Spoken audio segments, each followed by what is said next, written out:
Welcome back, everybody, to another episode of This Is My Bourbon podcast. I am your host, Perry. The man himself, Professor Bernie Lubbers. Good to see you, Perry. How are you? Doing well, man. Thank you so much for being here. This is a fantastic little treat. My pleasure. I came all the way from heaven to be here. Yeah, oh man, coming back down to see little old me. So, well, I went to school. I graduated from UK. So, oh, did you really? So I'm a University of Kentucky Wildcat. So this is like coming back home to me. Go Cats, man. Right. So we are going to kick off the show as we normally do with Flying Blind, where I blind our guests. I've been doing that all my career. And this first pour, Bernie doesn't know what it is.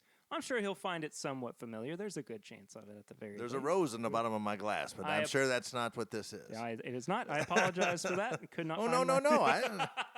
Anything that's fine. How young? Here's to you.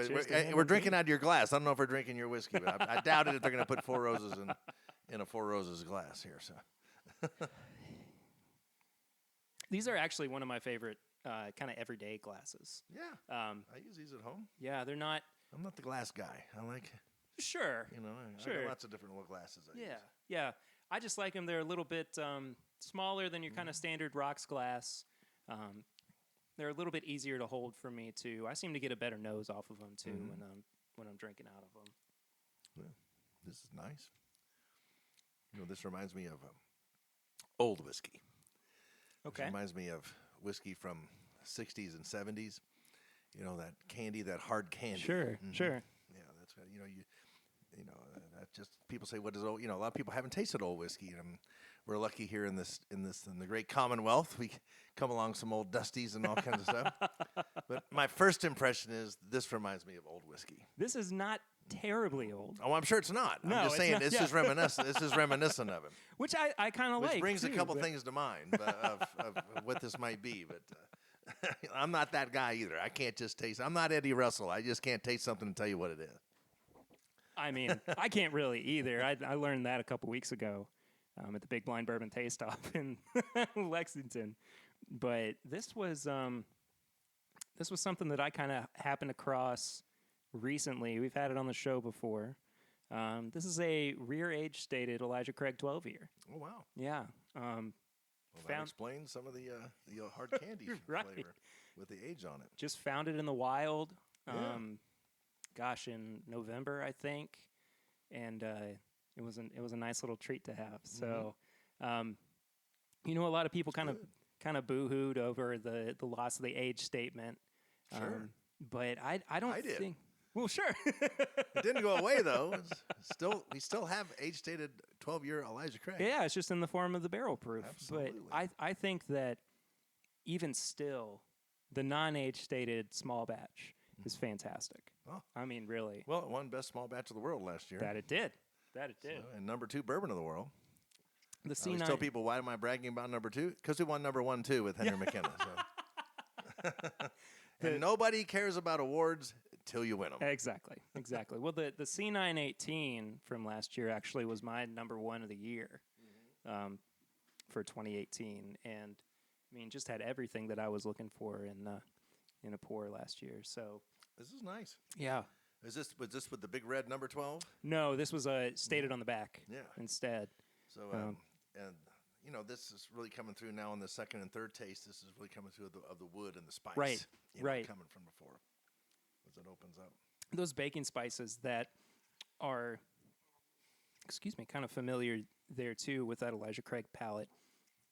That's kind of what has always pushed it over the edge for me, and what's made me go, Elijah Craig's kind of what I imagined bourbon should taste like. And I mean, just when I think of bourbon, that's just my immediate go-to is Elijah Craig in general, whether it's the small batch or the 12-year age stated or the barrel proof. I agree. And then that was mine growing up. We didn't grow up with these older whiskeys back then. Sure. When I grew up, that older whiskey is a modern phenomenon, not an older phenomenon. But we were used to younger whiskeys. Well, what are some of the older ones that you've tasted that have kind of helped shape your whiskey drinking experience then? Well, my whiskey experience, my very first favorite bourbon in the world was Old Granddad, Bottle and Bond. So Amen. that's still one of my favorites. And I was on the comedy road and working in Parma, Ohio, Drew Carey's stomping grounds. Really? Mm-hmm. And I was up there, and there was a Old Granddad was a regional brand, kind of popular up in the north. Mm-hmm. Not so much here in Kentucky as it was up there. Sure. And this was in the 80s. So I had it, and it was like, whoa, what is this? And I didn't know what it was. All I knew was good bourbon. So I loved it. And then, now as I look back on it, I know it's that high rye recipe that I that was probably coming on. And I don't know, at that time, it might have been some of the old National Distillers distillation. Right. Yeah. Then. More than likely. So, because I think Jim Beam took it over in the early 80s, 83 or something like that. So, it's still, 4 years old, so it still had to be maybe some of that. Who knows? It was great, whatever it was. Sure.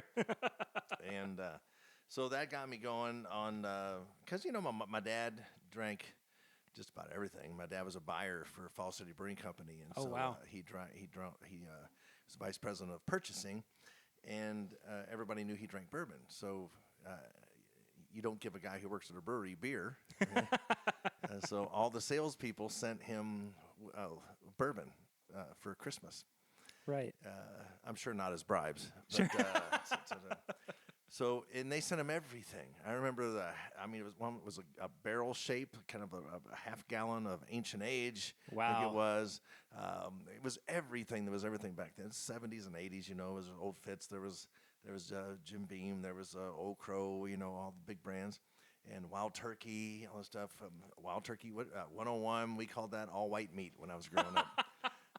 And so... but you never had really any Old Granddad in the house, and my mom, she liked bourbon too. She mixed it in what they would call highballs, which was just soda water or Sprite or whatever.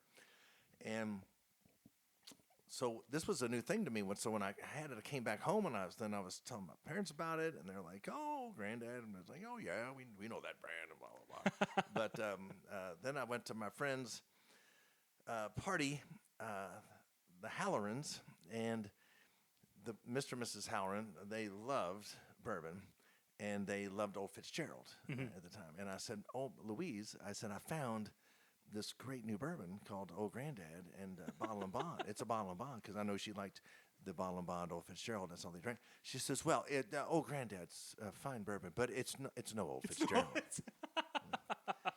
So I just love that a 70-year-old lady tells you, you gotta get on board with what she's saying. You did okay, son, but you need to get on this. But that doesn't matter. And then you drink different. Like I said, I drank a lot of Wild Turkey and Jim Beam. Right. Whatever's in comedy clubs. Comedy clubs didn't have a lot of bourbon selection back in the 80s and 90s. So it was your Wild Turkey, your Maker's Mark, your Jim Beams. Sure. And then, and of course, Jack was always around. Right. I never drank Jack. Nothing against Jack. But it was more of a UK Tennessee thing, really. But really never ever drank Jack Daniels, but Old Forester, of course, and that. And then when I got into this industry, then and only then in 2005 did I really start looking around, and it was Knob Creek then. It was there, and then when I came over to Heaven Hill, it was Henry McKenna immediately. And that makes sense to me because Knob Creek's was at the time 9 years old, right, 100 proof, and Henry McKenna's 10 years old and 100 proof. And so that doesn't shock me that spoke Not to at me all. when I hear it. And so that's still my favorite bourbon that we make today, with Elijah Craig coming in pretty quick, pretty quick second there. This is a nice treat. Thanks for sharing. Absolutely, happy to. Yeah. How long were you doing comedy for? Before 1985 to 2005. Okay, so solid 20 years. Yeah, right. Yeah. Mm-hmm. Well, I think you made the right choice by hopping over to the whiskey world. Needed health insurance, so that was 45 years old and didn't have health insurance.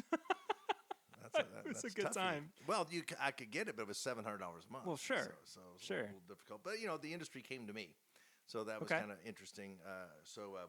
2005, nobody was drinking bourbon. So, I mean, people were, but Not the way they are now. I remember when I first got hired, a vice president at Jim Beam came up to me and said, "Glad to have you on the team, but it's too bad you're on the whiskey team. Nobody's drinking that." That was from a vice president. So shows you how we came, how far we've come. Since Yes, then. it's been a big journey since then too. I mean, the fact that we're sitting in a bourbon room. By the way, nobody in the Shapiro family or at Heaven Hill told me that when I came over to Heaven Hill. In Max's world, in the family's world, everyone's always drank bourbon at Heaven Hill. Sure. I feel like the Russells are There's the a little same difference way, between just and that's another difference between, and I love Jim Beam. Yeah. But there's a difference between a publicly owned company with a bunch of executives or a family-owned company. There's number one difference. Right. There. Yeah. Right. What was your role at Jim Beam? Same as here. Okay. So I didn't start out that way. I started out as doing events and promotions in the state of Kentucky. Okay. Just in little bars and restaurants, not bars mostly, the neighborhood joints, and just promoting the whiskeys. So it was just then over the next year and a half where I wrote my own tastings. I didn't really want to do the tastings that the trading department sent and the we sent PowerPoints. I'm in a little dive bar. I can't put a PowerPoint up. And that kind of stuff. Plus, I didn't want to put a PowerPoint in because it looks like you know what you're talking about, even though I didn't know what I was talking about at the time. Sure. And then I said, as a comedian, I like to write and I like to present and I like to stand up in front of people and talk. But I'm like, they showed these videos of how they made whiskey and fermentation and the temperatures and all this, and how many days it was set and all this stuff. I'm like, well, shit, I don't care about that. I think most people just assumed you made it well. Sure. Tell me something I can do. So I started teaching words on labels, and that's when I started teaching words on labels, age statements, bottle and bond, things like that. So I latched onto that because I'm not a distiller. At the time, I was not that educated. But I'm like, I'm going to learn stuff about things that nobody talks about. And I'm not the first person to talk about words on labels and talk about age statements and talk about bottle and bond, but nobody had talked about them for a long time. So there you go. Well, that kind of led to you, being now known as the bottle and bond guy. Yeah. That is, aside from being the whiskey professor, that is your niche in this market too. And there you go. You just showed his Kentucky Straight Bottle and Bond. I whiskey remember I was in my condo and I was talking to just a couple people, and we drank and then they left, and I remember telling myself, putting the last whiskey down, you gotta do something to leave to make you viable and to make people take you serious. Like I said, I'm not a distiller. I was fairly new in the industry. And because a bottle and bond whiskey was my first favorite whiskey, and told my dad, and my dad said, "Oh, bottle and bond, that's the good stuff." That's the kind of stuff sticks. Words like that stick in your head, right? And then my friends, the Howlands, they said, "Well, we only drink bottle and bond," and things like that stick with you, even though those were 30, 40 years ago when people said things like that. But I told myself, and I was frustrated because I said, why don't we talk more about bottle and bond? And people said, no one drinks that anymore, and it's not a thing anymore, and nobody cares. And I said to myself, I am going to do something about that, and I am going to bring back bottle and bond. And I don't know how I'm going to do it, but I'm going to do it. God bless you for doing it, because I don't know if I did, but I had to be one of the contributing factors of that. And, traveling. Then when I got the job as the ambassador and traveling all over the country, leaving little apple seeds around and bottle and bond seeds around did help. But, Fred Minnick says I did, so I guess I did. Well, let's put a pin in some of those, a couple of those topics before we get too far into it. Yeah. First off, let's pour something else. Sure. And second, I got to ask you, what have you been drinking recently? Oh, what have I been drinking recently? Staying bonded, I'm sure. Has been, so when I go on a trip and when I go into a market, I drink them whatever is in the bars that are available. We don't have a ton of products that we have. If you get outside of a whiskey bar, we're not in that many bars and restaurants. Sure. So it is something. So which we're changing. And it's not like nobody knows who we are. It's just that we don't have the sales force that is out there selling it to bars and restaurants. Right. A lot of people say, well, I don't know why you're not in whatever. I say, well, this is the business part of the whiskey business. We are in the whiskey business, not the whiskey charity. Right. But we're also part of being family owned, as Heaven Hill is that we don't have to hit a number just to hit a number to show that our sales are higher, so our stock price stays the same or goes up. Right. Right. We and our owners tell me all the time, we need slow and sustainable growth. Because if you artificially hit a huge number, if you give away a bunch of whiskey just to hit a number, well, you're going to have to do that next quarter. Right. So they have to do that. We don't have to do that. And we have built this company, the family has, on off-premise, which is liquor stores and retail package stores. We have just now in the last 6 years gotten more salespeople into. We still don't have really a salesperson for Kentucky. Wow. That's dedicated on premise. Sure. And we also have an aged product. If we, I used to work at Jim Beam. They have 1,000 salespeople around the country. Heaven Hill, we have 97. Oh my gosh. So there's a huge difference there. Right. So most whiskey bars are attracted to our whiskeys because of our reputation, and we have a lot of great whiskeys. Yeah. But your mainline bars and restaurants, they're just coming on to them. They know right. Elijah Craig now before they know Evan Williams, perhaps. Mm-hmm. If they know Evan Williams, to them it's kind of a well, or it's just a cheap whiskey that maybe they know, and they really don't know. And I have to open their eyes. It's not just a cheap whiskey. This is a great whiskey at a good price. And we have it. We know, and we're aware we have that. We have that absolutely perception with a lot of people. So that's why I have a job. I go out and change people's things. So what I've been drinking lately has mostly been Elijah Craig. Because that's been what's been in a lot of the places. When I go to a whiskey bar, I have my Henry McKenna. That's kind of my go-to. And then, of course, Rittenhouse Rye. If I'm going to have a rye, that's going to be Rittenhouse or Pikesville. So those are the things that I've been drinking lately. So what have you been drinking? Well, I handed you this Evan Williams Bottled and Bond that has kind of been a favorite of mine recently. I had it actually over at my parents' house last night. Yeah. What? It's funny. Most of what you see on the table in front of you is kind of what I gravitate towards too. It's a lot of gravitate towards. Yeah, it really well, and it's what's really interesting to me.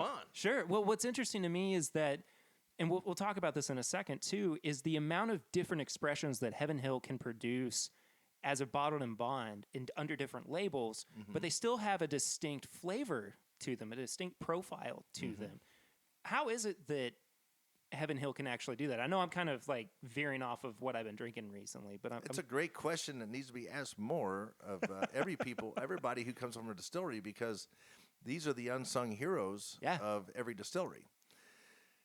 And we all have we have a new master distiller right now. Connor O'Driscoll is our new master distiller. Been around just a couple weeks now, so obviously he hasn't picked out these small batch and single barrels, right? And so, or had a hand in making them yet. But anyone will tell you that a master distiller's job is to change nothing. You keep the standards that the master distillers before you. So that for us, that would be the Parker Beam. For the most, Parker really put his stamp on it, and he learned all his stuff from Earl, his daddy. And then, so we're really just trying to, no matter, so Denny Potter before that, Craig before that, was just trying to do what Parker said. Yeah. And you don't change that. Then, after it matures, well, master distiller is somewhat involved, and that's different at every distillery. I can't speak for every distillery. Sure.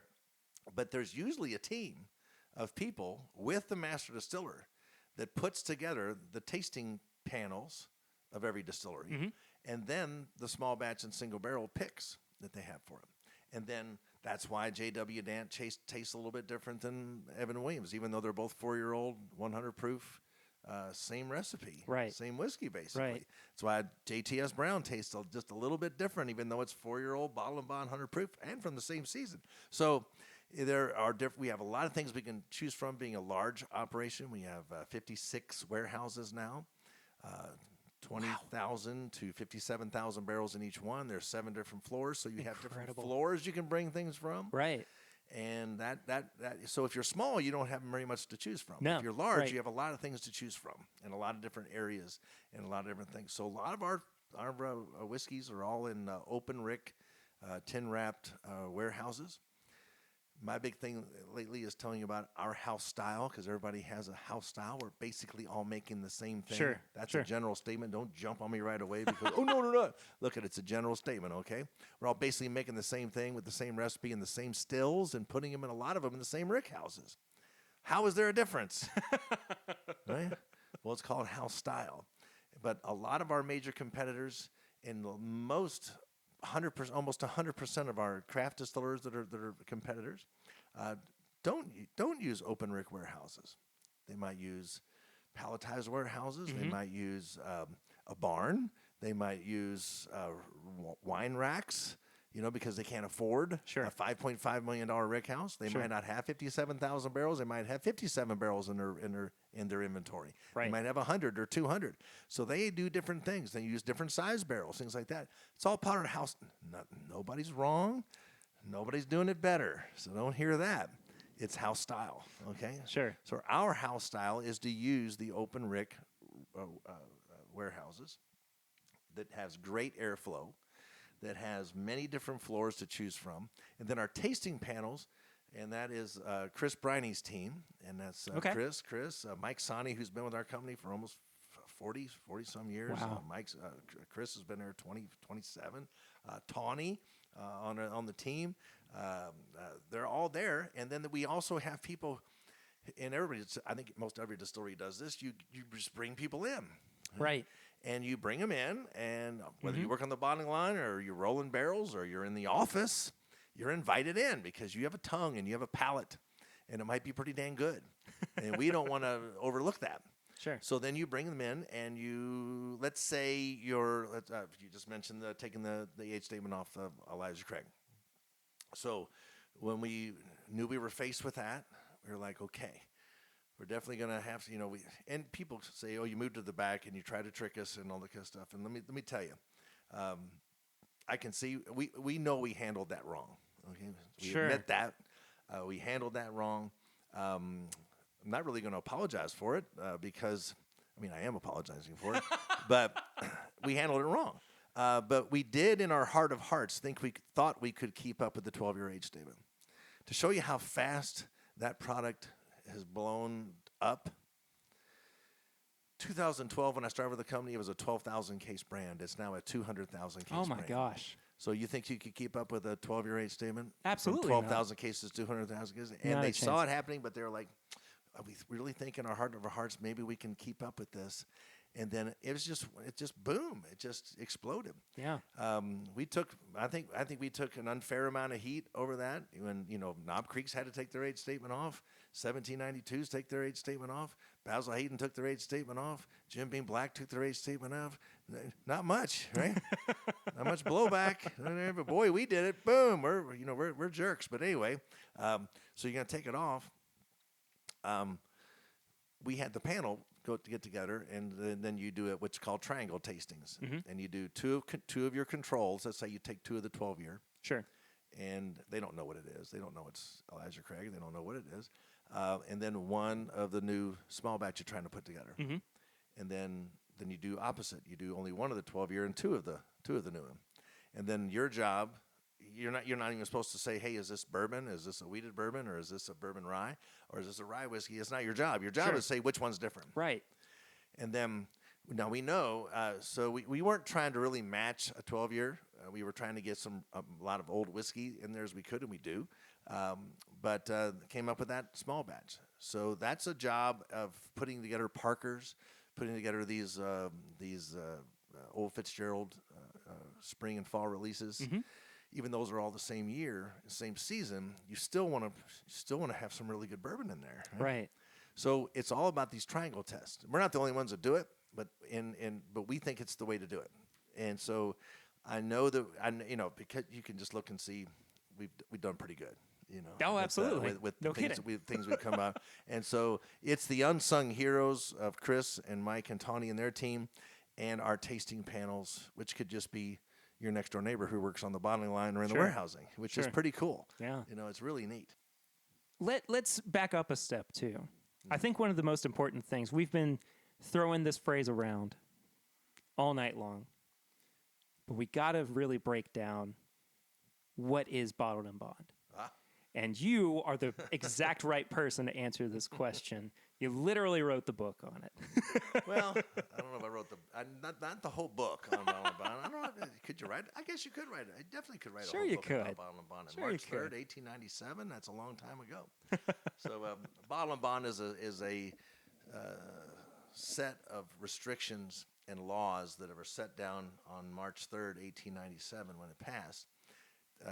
And it's changed over the years. Of course, it changed.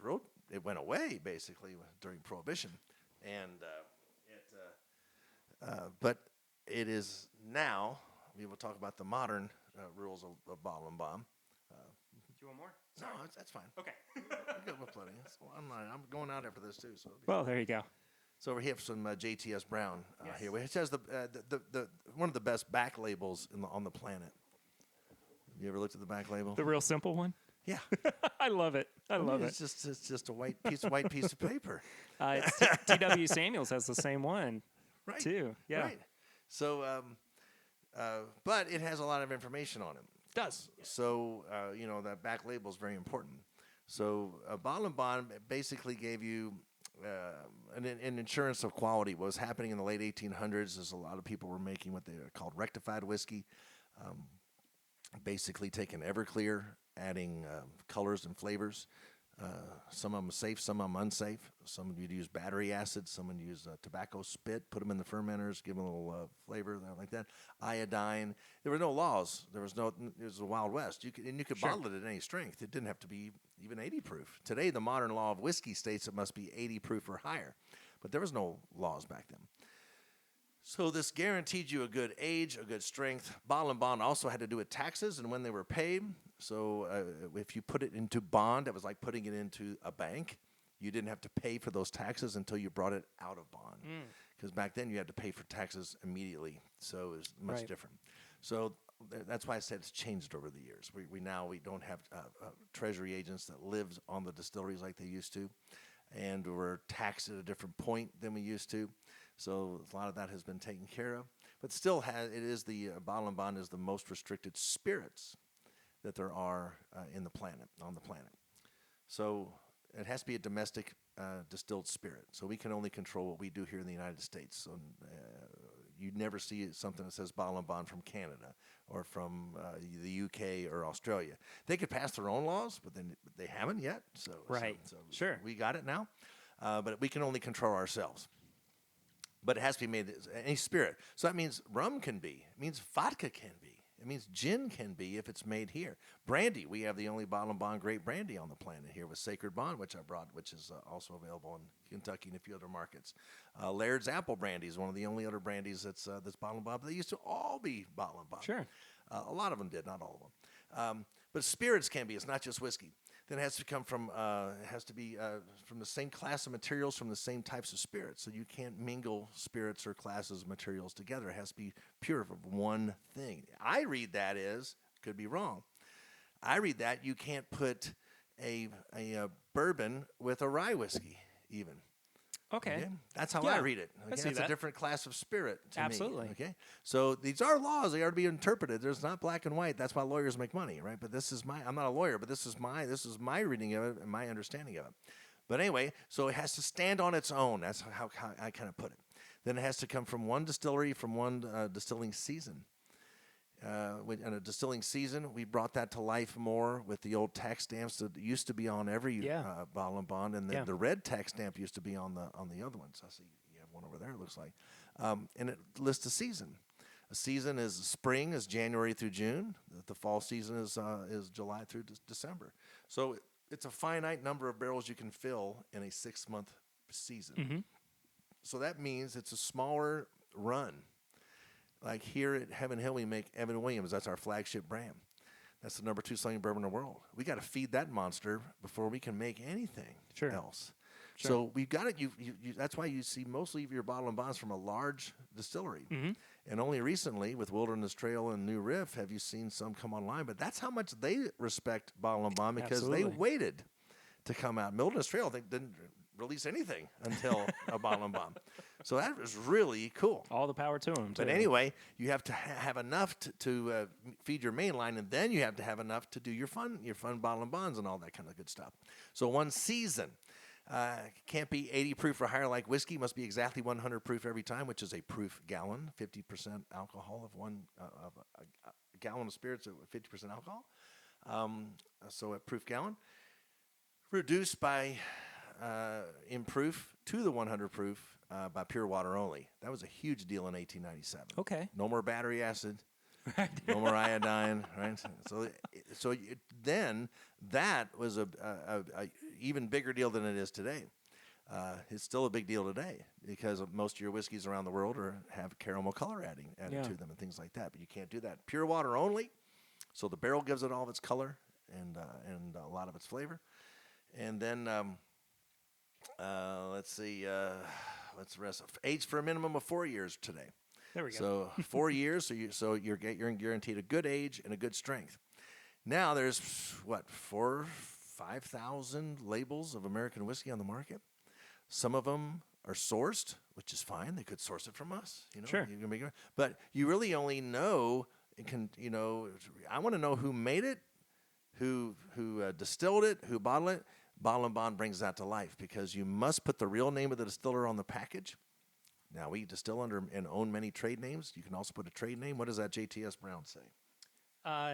This is Distilled and bottled by JTS Brown's Son Company. Is who it's bottled by, but it's distilled by Heaven Hill Distilleries. There you go. And you have two different DSP numbers Correct. on there as well. So, and this one says, this is Evan Williams Bottle and Bond. Distilled and bottled by Old Evan Williams Distillery. So here, that one says Heaven Hill. This one says Evan Williams. So that's a trade name. We own the trade name JTS Brown. Okay. We can use it. We own the trade name Old Evan Williams Distillery. If you look at that J.W. Dan, it probably says Heaven Hill. You look at that Heaven Hill, it definitely says distilled by Heaven Hill. Those are all trade names we own. Sure. So how do you clear it up? You have to put the DSP. And because there's two on here, if it's bottled at a separate plant, you must list the bottling DSP. Interesting. So we have to list both because our distillery's in downtown Louisville. That's DSP, which stands for Distilled Spirits Plant, which we are. KY, because we're in Kentucky. And 1, because we're the best. Just Cheers a little to joke, that. but Cheers to it's that. a good number to have. And then the bottling plant, which must be listed if it's separate. Of course, we don't have a bottling plant in downtown Louisville. It's in Bardstown. That is DSP KY31. A lot of you might know that as pre-fire. Yes, sir. So that's DSP KY31. So full disclosure, I know exactly where it's made. I know who made it. I know, like my dad said, it's the good stuff because it's guaranteed all that stuff. So I say the words on labels like Kentucky Straight Bourbon Whiskey and blah, blah, blah. That is like Boy Scouts earning badges or military men earning medals. But if it says Bottle and Bond, that's the Eagle Scout. It's got all those badges and more with the Bottle and Bond, and it's the Navy SEAL or Green Beret. It has all the medals. Why wouldn't you buy? If you're going to start a bourbon collection, you should start out with every single Bottle and Bond out there today. There's less than 30. And in any given state, you probably only have 12 in your state. In Kentucky, we probably have 19 or 20 because a lot of them are here. But still, it's less than 30. So there have been some people recently who have said, too, that the idea of bottled and bond is outdated and that it's almost... distillers tell me that. And it's almost being used now as almost a gimmick. Or just a way to sell their product. Well, first of all, it can't be a gimmick because you have to follow strict laws. Sure. So that's not a gimmick. The words very small batch could be a gimmick. Right? The words very, very small batch could be a gimmick. I've seen those on some of them on our labels. I was about to say, that reminds me of larceny. But yeah, we're taking that off there, by the way. Oh, really? Okay, fair enough. You heard it here first. But there's the things, there's marketing speak. There are some, and those really aren't gimmicks. That's just, that describes that it's not a single barrel. Sure. It's not really a gimmick. It just doesn't mean much or whatever. Right. A gimmick would be, what was it, JR's beer, like, or Billy beer, right? That's a gimmick, right? You come out, because, or somebody's bourbon, who would, Hank Williams bourbon, or that would be a gimmick kind of a thing. But, Bottle and Bond can't be a gimmick. It's the most restricted spirits on the planet. Absolutely. So that's not a gimmick, first of all. Second of all, I had, like I said, I had a distiller tell me that. I'm gonna reach down here. It's all good. And tell me that Bottle and Bond was outdated. Said that that was from a bygone era where treasury agents lived on the distilleries, and that hasn't happened since like the 70s or 80s. And so, why am I talking about it? Well, that's a lot of pushback, right? Right. So that's why I always carry these around. These the standards identity for distilled spirits held in my hand here. Actual real paper. And here are the laws for whiskey, bourbon. They're little paragraphs, right? See them right there. And they say a lot, and there's a lot there. Bourbon must be whiskey produced at not exceeding 160 proof from fermented mash of not less than 51% corn, respectively stored at not more than 125 proof in charred new oak containers, and also includes mixtures of such whiskeys of the same type. That's bourbon. Right. No one disputes that's outdated. No. No one disputes that. And I point out here, this page is Bottle and Bond. So it's not just a paragraph, it is a whole page, and it is still in the same standard of identity. So why do you say that's outdated? It's not outdated. It's in the current standards of identity of the TTB. Right. It is not outdated. It is not a gimmick. It is real. Most people can't qualify for this. Sure. I mean, if you don't have Bottle and Bond, you're not gonna talk well of it, perhaps. Right. Right. Nobody else talks bad about it. Who's been in the business all the time. Jimmy Russell and Eddie Russell and Bruce don't make anything Bottle and Bond. I've never heard them once say one bad thing about it, right? Because they're 101, which can never be. No. Or 81 can't be, whatever. But they don't talk about it because they know it's here. Here it is. Sure. But other people say, well, I don't know why you're talking about it. Well, this is why I'm talking about it. And because you don't have it doesn't mean it's not viable. Right. It means you can't reach these standards, or you might choose not to, or you don't have enough to feed it. So, I doubt that New Riff or Wilderness Trail thinks this is a gimmick. Absolutely not. No. I mean, it's not just the fact that, sure, you have 8 different Bottle and Bond products, right? We make 9 right now. 9? Yeah. So, I mean, the fact that they soon to be maybe more. Okay, Who knows? hey, I'm here for it. I mean, we have the number 2 inventory in the world, so I wouldn't say we're done yet. I am totally here for it. But JTS Brown's pretty damn good. Oh, it's fantastic. I think though that to echo your sentiments, I mean, if it were outdated, if it weren't a viable means of producing whiskey anymore, you're right. I mean, there wouldn't be New Riff coming out with such good products, with Wilderness Trail coming out with fantastic products. It's just. Well, I'd like to think that they've seen what we've done at Heaven Hill. Yeah. There's only so many things you can do with whiskey. Remember when finishes were looked down on as a gimmick? Yes. I mean, that wasn't that long ago. And people called that a gimmick. Right. And now it's some of the most coveted whiskeys that are out there. So let's not forget that. Right? But, and that wasn't a gimmick. That was, I believe, first done by Booker No, with one of the first distiller's masterpieces. Yeah. And then, of course, Heaven Hill did it with Parker's, with the cognac finish of Parker's. Of course, Angel's Envy made the whole career out of it. I mean, that's what I think the genius of Lincoln Henderson was that he was like, well, I don't have a distillery. How am I going to compete with Brown-Forman, Heaven Hill, Jim Beam, Buffalo Trace, Wild Turkey? I'm not going to make better. I can do a finish, though. And then I can, because no one's really doing that, right? And there was some blowback on it, but I can't with my name. But I don't know. I mean, I remember talking with Lincoln. I never really talked frank with him about that with him. Sure. But at one point, that was considered a gimmick. But in no way, I would never tolerate someone saying Bottle and Bond's a gimmick. So that is, I think, the definitive answer there. Bottle and Bond is still as important. It's still as viable. It's definitely not a gimmick. It's on the books. So we've established it. We can. It might be hard to achieve, and that might be why you want to. Some people would want to, or maybe who aren't educated about it, because if you're a startup, if you're making 1 barrel a day or 2 barrels a day, you're not really going to have a Bottle and Bond. But it's a level of credibility. I believe so. Yeah. For the brand and Sure. for the distillery, absolutely. And you're It doesn't guarantee it's going to be phenomenal whiskey, well, no. but it does. If you pass all those qualities, you're pretty much going to have to be pretty good whiskey. You got to at least care about what you're doing. I mean, that's just kind of what it seems like. Absolutely. I would think. So you brought to the table a couple of things. One of the ones that you brought was the 11-year Old Fitz, which was the spring release from Last 2018. year. Yes. And I brought a bottle that's not produced anymore.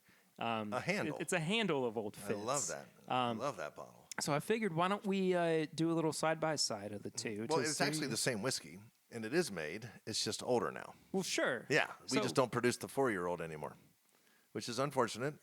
I was upset as you all can be. I mean, I was like, ugh. I have to tell people and myself, we are in the bourbon business, not the bourbon charity. Absolutely. It's hard to give away 4-year-old bottle and bond for $8, $12, $15, $20 anymore. This is the renaissance of bourbon, and we have to know that if you only have 100 marbles in your pocket, in your bag, and you're selling them every day, and you're selling 3 every day, but you're only making 2 a day, those last 5 marbles are going to cost more than that 100th Sure. marble, right? And you're going to have to figure a way to make those marbles go further, Right. and those marbles are going to get a little more expensive as you make them a little cooler, right? Because whatever. So that's a very simple way to describe Sure. when we got here. That Old Fitzgerald that was bottle and bond was only available in Kentucky. Mm-hmm. So we get a lot of blowback from our Tennessee and Indiana and Ohio. How come we don't have it here? Well, we only have so much. Right. So we figured a way to, release it to the entire country, and of course it's not $20 anymore. But I think it's still fairly priced for what it is. I agree. I think that the packaging is The beautiful bottle's $30, in it. by the way. Well, sure. The stopper's $8. So it is in the a beautiful juice inside. decanter, and there is Yeah. a great story. So you want to try the 4-year-old first? Yeah, let's do it. Let's do it. Yeah. Can you lift that half gallon up? There's not a whole lot left in there, Bernie, but I appreciate you. Let's talk Just to too about revisit it here. What do you want to talk about here? about the 6-year bottle and bond Heaven Hill. Absolutely. That recently went away. While we're talking about what pissed people off again. That second Sure, one. and I mean let's Again, talk about only Kentucky. yeah. So you're talking about a handful of barrels. I'm making up numbers I don't number. Let's say each of them were 5,000 cases. Mm-hmm. I mean, that's nothing. I mean, Jim Beam's 6 million cases. Evan Williams 2 million cases. So you're talking about 5,000 cases, and but you're also talking about one reason why they didn't cost, and one reason why Heaven Hill's brands don't cost as much as other people's.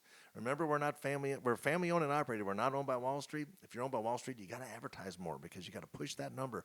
Boy, we need to sell more because we might have sold, $60 million worth of whiskey last month. Well, this month's a different month. You got to do 61 million. Oh my God, that is a lot of pressure to be under. So you got to advertise, you got to push, you got to buy sponsorships, you got to. Now we're doing all that stuff too, but at a much more abbreviated rate than that. Sure. So if you're not spending as much as advertising, you can put it into the value and the price of your whiskeys, and that's what we do. We try to strive to do that. We still probably have more value brands out there of quality whiskey than anyone else produces. Well, when the 6-year went away, so many of us were going, well, what's going to be our new daily drinker? What's going to replace that value brand? And it was so funny because What did it? What did for you? T.W. Samuels. Well, there you go. Get a handle for it in Kentucky for $20. And still 100 proof. Still 100 proof. Still 4 years. That one would be 4 years Yeah. old, but it has a unique flavor profile. It does, Even yeah, even though the Heaven Hill 6, you're still getting. I'm sure you tried a few of them, decide which one you're going to go with. I did, yeah. But it's funny because my mind did kind of, gravitate pretty immediately towards the other Heaven Hill bottled and bond products that are out there.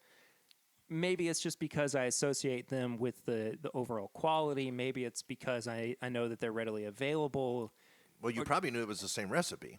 Well, that too. So if you like the 6, you might as well try something in our wheelhouse, right? And there was a few other to choose from other distilleries too, Yeah. which are great too, and pretty good values. Yeah, absolutely. I mean, Turkey 101 is up there for me. Absolutely. For sure. Yeah. You got VOB, you got Old Granddad, you got Jim Beam Bottle and Bond. Exactly. Now. Yeah. But again, with all of our open rick warehouses, our aging and our house style, which I'd like to get into a little bit more later, is different. Right. And that is a big dang deal. Well, let's go ahead and talk about it then. Let's talk about. Well, if you want to talk about this, Well, yeah, we may as well. I'll do this. I just had a good taste of it. It's been a while since I had this, so thanks for the remembering. Absolutely, yeah. This is 4-year-old Old Fitz Bottle and Bond. That label hasn't changed since we acquired it in 1999, which probably hadn't changed since 1939 when it came back out. I don't think so. This was the brand that Pappy Van Winkle spent $10,000 for in 1922 during Prohibition, which lasted 12 more years. $10,000 is a lot of money to me today. I can't imagine 1922 spending $10,000 for something you don't think you'd ever make again. No. And ever have. No. We acquired this brand in 1999 when we purchased the Bernheim facility in downtown Louisville. Right. Distilleries come with brands, come with inventory. That's where that 20-year-old John E. Fitzgerald came from that purchase, and some of those original barrels we had, which were actually from Stitzelweller, from there. So a lot of people don't realize that when you buy a brand, barrels come with it. Sure. But this is from the recipe that we tweaked a little bit, and it's different than what they were making in the early 90s at Bernheim. But this is 68% corn, 20% wheat, and 12% malted barley. Okay. It's a little bit different than what they were doing. They had dialed the malted barley way down at the very, very really end. And it's saving money. Sure. If you dial the malted barley way down to 5% or something like 4% or something like that, you can just dump in a bunch of commercial enzymes. I was going to say you got to have some other way to balance that out. Yeah, but and there's nothing wrong with commercial enzymes. I'm not that guy. But it is cheaper than using malted barley. Absolutely. What you're losing is. Parker used to tell me all the time that it adds a negative note, and I can't say that he was wrong, but I can't say that he was right either, because I don't have that palate. Right. Talking to other distillers too, a lot of them agree and disagree that it adds whether it adds a negative note or not, and most of them say it doesn't add any flavor. Let's just go with that. I'll never disagree with Parker. But let's just say it doesn't add anything. You are losing the sweetness from the barley. And yes. Parker always talked about the biscuity texture, the biscuity mouthfeel that barley gives you. Yeah. So if you're going to use commercial enzymes, you're missing out on those two things. Okay. So this is aged for 4 years, bottled in 100 proof, bottle and bond. It's amazing mainline Old Fitzgerald. Yeah, and I think that this has really held up pretty well too. Mm-hmm. Just as time has gone by. I would certainly put it up not just against other bottled and bond products, but also other wheated products as well. I think that it has. Can you name all the wheated bourbon wheats? No. Not many. Let's do it. We can do it together. The brands? The bourbon wheats. How many wheated bourbons are there? Let's name them. Makers, Larceny, Wilderness Trail. Go help yourself. Pour whatever you want. Well, thank you, Bernie. Always more. We're pouring the 11 year now. Yeah. The one that everybody said was not so good, but I never seen one person turn it down. I had no problem with the releases from last year. They're all great. It's funny how people do though. The 14 year though I thought was about incredible. A release. You're not gonna like all of them. You're like some of them more than others. That's fine. There you go. Okay, so we had them. We had Makers, Larceny, which is I guess Heaven Hill too. Wilderness Trail, Weller, Pappy. We're running out. I can't think of any more. Rebel Yell. Oh, Rebel Yell. Rebel Yell. Of course. David Nicholson. Yep, and that's it. And that's pretty much it. Gosh. And of those, what can you get every day? Just a handful, and Larceny and Maker's Mark, and pretty much, and Rebel Yell and all that. So, and I'd still take Larceny over Maker's Mark. And Larceny. So it's but Old Fitzgerald and Larceny, of course, is the small batch version of Old Fitzgerald. So that's why it has John E. Fitzgerald's name on the front of it, and that's why the story that Pappy told, whether it's true or not, was that he was a treasury agent who held the keys of the distillery, and that's why the bottle of Larceny is shaped like a lock. Yeah. Now, Larceny's not bottle and bond. It is a 92 proof, and it is a mingle of ages. So we want that. It's a national product. Usually when you have a national product like that you try to stay away from age statements today because it's hard to keep up with those age statements as we've just talked about.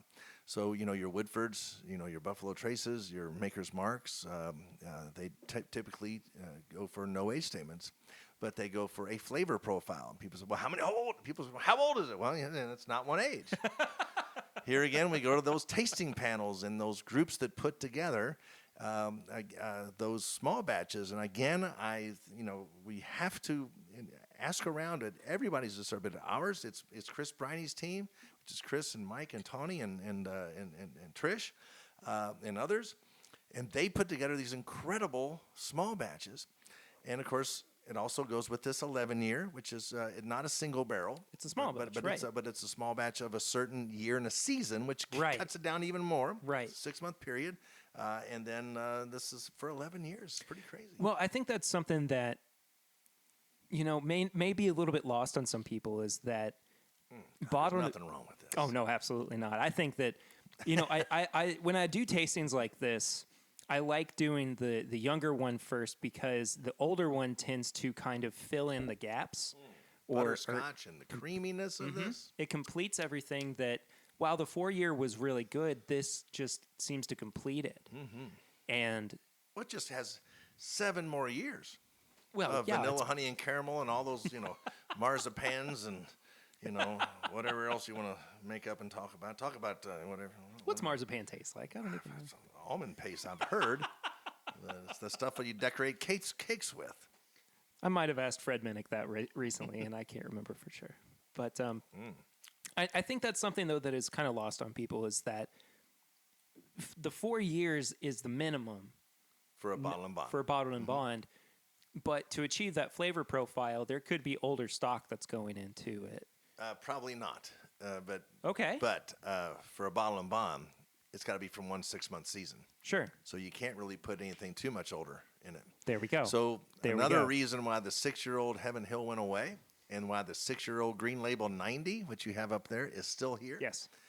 I get asked that all the time. Who you still have the 6-year 90? Well, okay. And let's think back. 6 years ago, when I started with the company, we put in new fermenters in our Bernheim facility. We put in 4 new fermenters.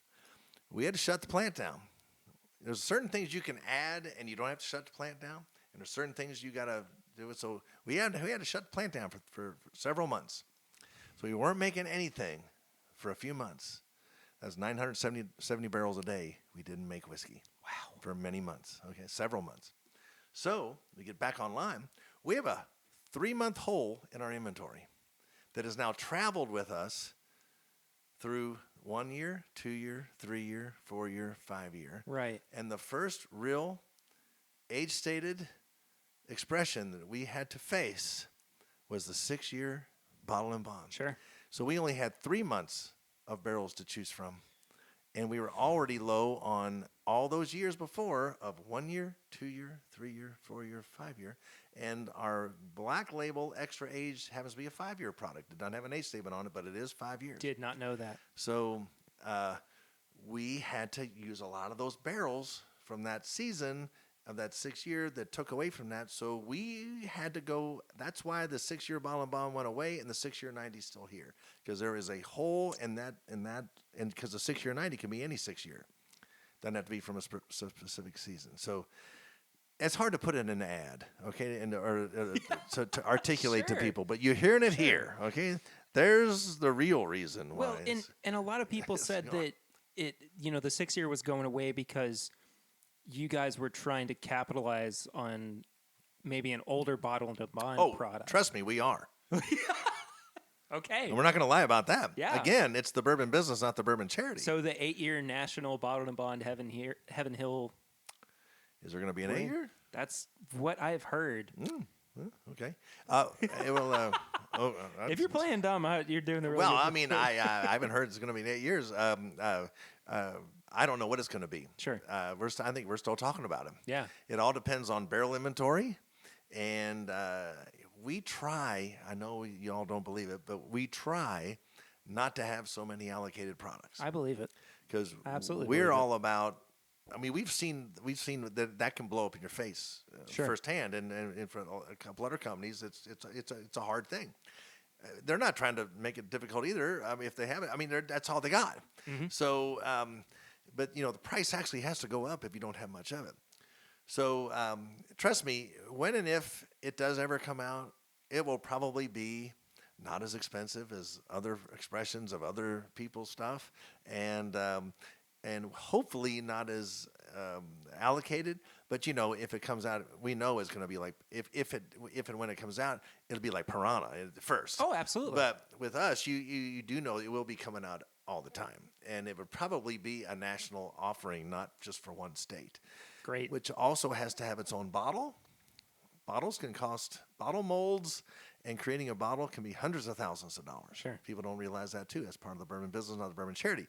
A lot of people do like the packages. This old Fitzgerald package, Again, beautiful. is $30. That was a $110 bottle. Yeah. Which is pretty much $10 per year, right? The 9 years, 90. So I guess we've kind of landed on 10 years, $10 a year. Nothing wrong with Pretty that. damn cool. And 30 of that is the decanter. Yeah. Cool history in this decanter. Old whiskeys back in the day, people weren't buying. Right. So this is a modern phenomenon. Now this is my kind of conclusion, and this is my kind of view on the history. But I was there, I lived through it, and even though I wasn't in the business, I can look back through these eyes and see. But I also worked with a lot of these people and in the industry, and listened and heard and learned. So in the 70s, 60s, 70s, 80s, and 90s. No one wanted old whiskey. Right? My dad lived to be 94 and drank a quart of bourbon a day. He drank Heaven Hill 6 Year 90, by the way. What a man. Yeah. He said, I told him, I said, Dad, I got out of college. I got out of the UK. I know everything, right? You know, I go, you know. Exactly. And I'm on the road. I'm a worldly person, right? I'm going out on the road doing comedy. I come back and I'm telling my dad he's doing it wrong, right? So I say, Dad, why don't you drink some of this new stuff coming out, these new small batches and these new things? He goes, like what? Right? I said, well, Knob Creek and Elijah Craig, right? And he looked at me like I was crazy because, son, I don't trust a bourbon over 6 years old. He goes, I drank that Heaven Hill 6 Year 90, Wow. and that is fine for me. And I'm like, what do you mean trust? He goes, if it's over 6 years old, that's just the stuff they can't sell. Right? Now, he didn't say the word stuff. He used another word to start with Sure. an S. But, and think about it. It's true. Bourbon was depressed in the 60s, 70s, 80s, and 90s. And as it sat there and didn't sell, it got older. And the consumer had the same mindset as my father. So, Interesting. no one wanted to buy. Yeah. Several people tried. You know, old Fitzgerald, they had the 15 years, they had this, they had that, but that's a very small segment of the market that was buying that. Sure. And then most of that stuff they sent over to Japan, right? Just like that, this bourbon I have here. Look at the back label of that virgin bourbon that I brought over here. Look at that back label. Okay? So that's where it went. It went to Japan. That's Japanese. Yeah. So I can't they read that. wanted old and strong, but the consumer didn't want old and strong. Booker's changed the world when it came out with 122 to 128 proof because people didn't want strong, right? They wanted 80, 86, 90, and bottle and bond. They didn't want anything over that. So what would you do, Perry, if you had an 11-year-old or 15-year-old, if you had tons of that whiskey left and you needed to sell it because it's costing you money to keep it in the barrels every day, what would you do with it other than selling it to Japan, which they only take so much? Sell it cheap. You could sell it cheap. Yes, you could. But still not going to sell. Sure. So what are you going to do to make it, to spruce it up? Ah. You're going to put it into a collectible decanter. Okay, well, there you go. So And that's why people beam bottles. people fawn over it now, These types of decanters that Okay. you could reuse and put whiskey in and pour. So this is how you sold it. Even when Blanton's came out in 1984, it still used a collectible decanter, and it's still a collectible decanter today. Right. It has a unique shape. It has the bottles tops that spell out Blanton's. Okay, and so when you look at that and you see and they tried to hide the age on those Beam bottles and I.W. Harper bottles, but especially like Beam bottles and Heaven Hill bottles and different ones. It used to say the age in months, and it would say this whiskey is 120 months old. Okay. Because they didn't want you to know it was 10 years old. That explains it. And they know that in Kentucky we can't do math. Because it might be 8 years, might be 9 years, right? Now, some of this is my conclusions and that kind of stuff. But still, look back and look at that history. Now, some of the most coveted and collectible whiskeys you can get are those old Oak Crow chest pieces. Right. They're those old Jim Beam bottles. It has 8, 10, 12, 15-year-old whiskey in them. And you can get them in an antique store. And you're buying the decanter, not the whiskey inside of it. And that's what they care. When I worked at Jim Beam, Fred goes, we just put all our old whiskey because anything older than 9 years old, Booker said was too old. So they put it into a decanter. Anything that was over a certain age, you put it into a decanter and you put months on it. There you go. And people might buy it because it's shaped like a Corvette. But they're not going to buy it because it's 12-year-old whiskey. Same thing with this. This is a 1956 decanter. And it's beautiful. It is, absolutely. This old Fitzgerald decanter.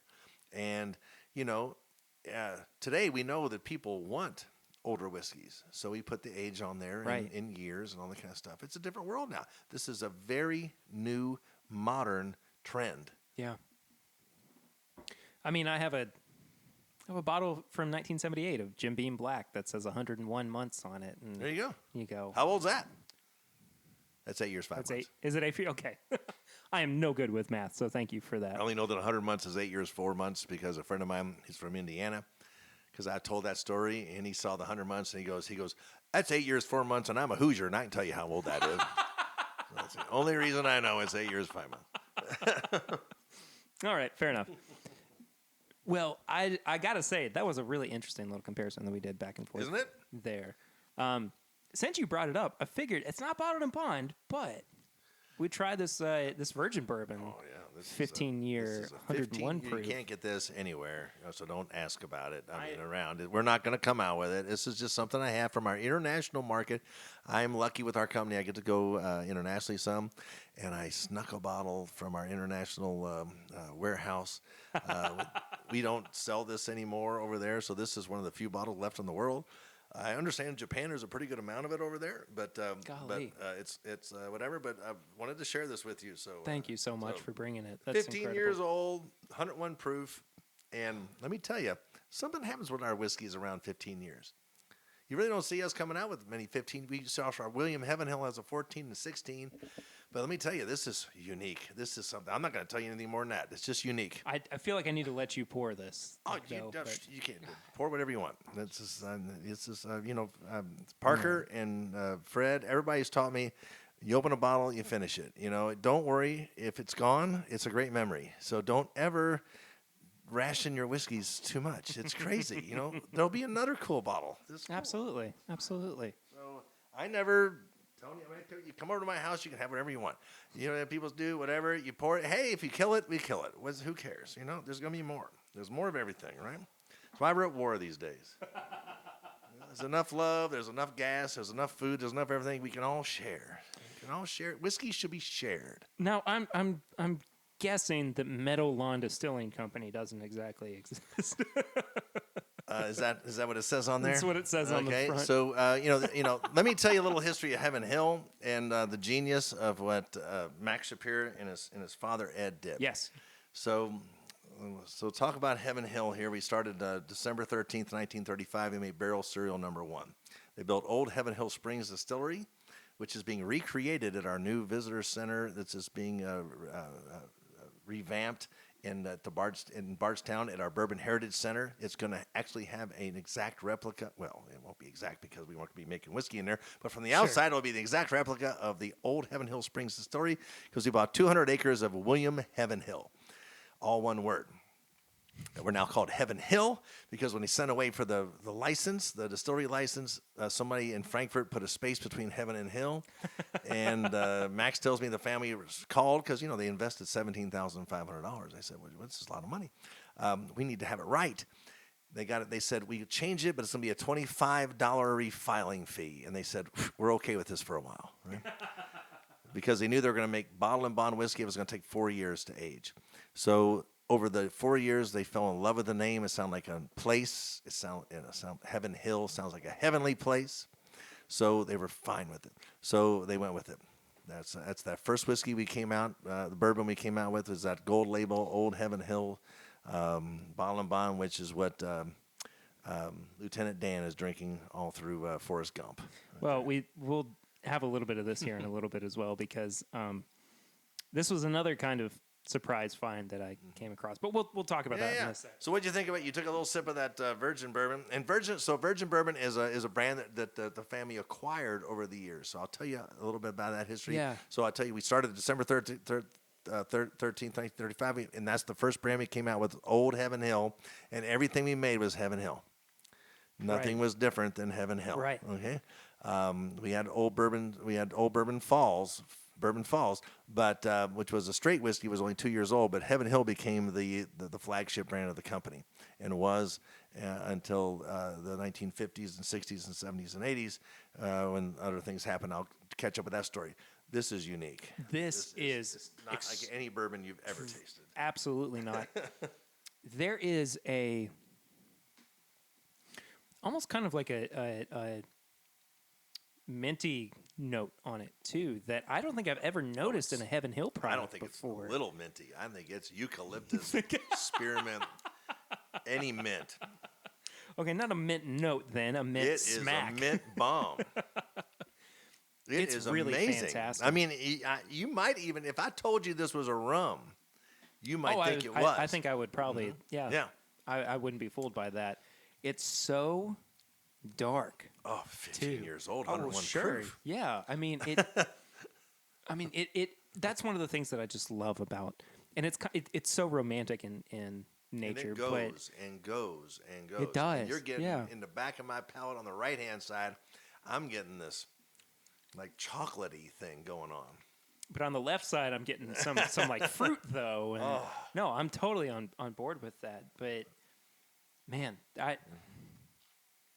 sometimes bourbon leaves you speechless, and this is one cheers, of those. Brother. Well, it was Hey, man. nice to share this with you. I thought you'd appreciate it. Thank you so much. Also I wanted really to do. show you about tell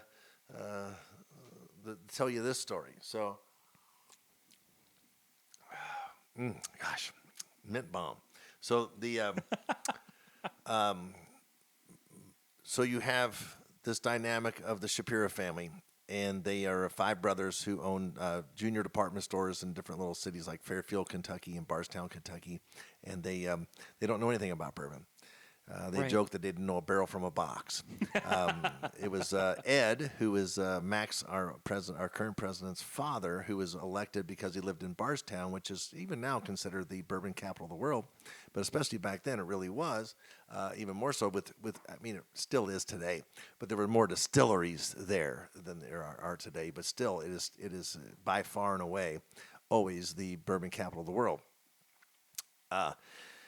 So it's where he lived. So he was elected to run the distillery. So they did. Back then, everybody sold barrel futures, and that's how you sold whiskey. So you went to because this thing called distributors were new, okay? Sure. Because of Prohibition, after Prohibition they set up this 3-tiered system. So distilleries can't sell to bars and restaurants and liquor stores. You have to sell to a distributor, and then they sell to bars and restaurants and liquor stores. So we're 2 removed. Some people say, "Oh, we don't get our allocation." Hey, we don't own it now. Our distributor owns it now. So we can work with them, but it's ultimately their whiskey. It's not our whiskey anymore. And so that's the way it works. It's their whiskey. Of course, it has to be meat on the bone for everybody. It's got to work for everybody or works for nobody. It's hard. So our company and Pappy Van Winkle, Colonel Jim Beam, the Samuels family, they all sold barrel futures. If you had a good enough reputation to where your distributor, who was new, but you might have known them or had to think, but if there was a thought that you might not be in business 4 years from now, you're not going to buy barrel futures from you because Sure. I'm buying whiskey from you X amount of years in the future, and usually it was 4 years in the future or 5 years or 6 years in the future because I'm buying barrels this many years in the future. Therefore, the distillery gets the money today. Okay.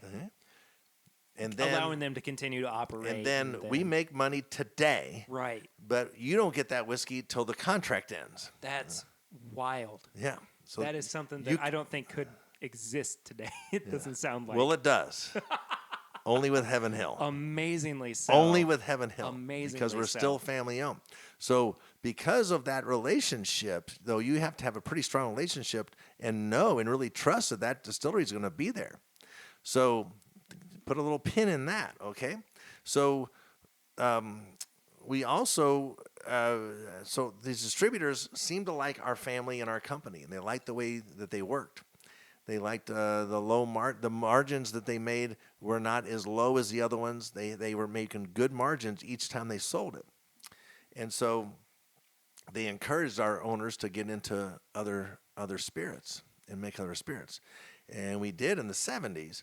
But in the 60s is when, and the 70s is when a lot of people who only made American whiskey started going out of business. Because in the 60s, you had the 1-2 punch that put us down. We never really got all the way back after Prohibition. World War II came around, things were because we had to make high-proof alcohol for the war effort and things like that. The brands didn't get on the shelves as much as they did. It was hard. It was a hard time. Then you had vodka come out with the Moscow Mule and Smirnoff vodka, and then you had margarita with tequila. So there wasn't vodka or tequila to say very much in the United States before until the 1960s and 70s. That was the 1-2 punch that really put us on the ropes, and as Max Shapiro said, really should have put the entire American whiskey category, send us to the great liquor store in the sky. It was at that point that Ed Shapiro started buying up brands. So as brands went out of business, he bought them. Right. Because remember I told you, brands come with barrels. With barrels, right. With inventory. That's power, right? So when JTS Brown goes out of business and JW Dant goes out of business and Virgin Bourbon, which means every barrel's a virgin bourbon. It's a brand new charred barrel. So every barrel's a virgin bourbon. So that's where that comes from. Virgin bourbon. Mellow Corn, the Medley distillery goes out in Owensboro goes out of business. We acquire a few labels from them. Rittenhouse Rye goes out of business. Pikesville Rye goes out of business. Right? We are the acquirers. Right. Because it's a small family business and they still had their department stores. They had always the financial wherewithal to weather the storm a little bit. Right. And they became the acquirers of brands. If you buy a brand like JTS Brown and you don't mess it up, you're going to sell, let's say it sells 25,000 cases. Sure. Okay?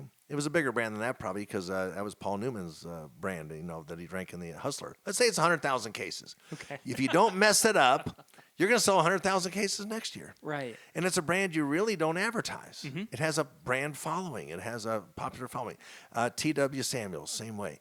J.W. Dant. If you just don't mess them up, then you're going to make that many. And you can just put it in whatever bottle. Right? Sure. So they're just generic bottles that we have. They don't have their own unique bottle that costs tens of thousands of dollars to make and design, that kind of stuff. It's just in a tall round or in a square, right? Well, yeah, and I mean, it's not like, the labels themselves have changed too much either. We never changed them because when you change the label, it costs money. Exactly. And Ed was like, let's just keep it. I mean, if you change the label, it's going to be harder to find. So all those labels, and right now people want historic labels, and boy, those are historic labels. But anyway, this is a fascinating part of history that people don't realize. Yeah. That's why we have some redundant brands that have 4-year-old 100 proof in them because they're just regional brands. So when those brands were acquired, though, and it became apparent to whoever was working at Heaven Hill at that time, the Shapiros, the Beams. Well, it wasn't a lot because it's Heaven Hill. It was Ed. Well, sure. Okay. Right. His son Max was working on Wall Street. Ed was pretty much the guy. The point I'm trying to make though is, were they trying these barrels that came with the brand and saying we wanted to keep the consistent. Now that would have been profile Parker with it. and Earl's job. Okay. So that would have been the master distiller's job back then. Right. To try to match, because they knew that once they started making it, it would taste a little bit different. That's where you start marrying some barrels together of what you make and what used to be made, and then there's a slow transition you do between a true product. You don't want it the day we're out of those people's barrels today, and it's going to be Heaven Hill's barrels tomorrow. Yeah.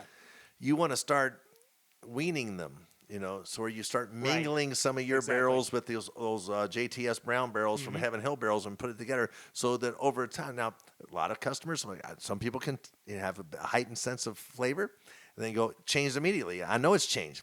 You're going to have that, but they did it as they did it, and it worked. But it was a point that they made though to taste those old barrels and make sure that's that all what Parker. Was that's out, all Parker and all those guys. That's Jimmy.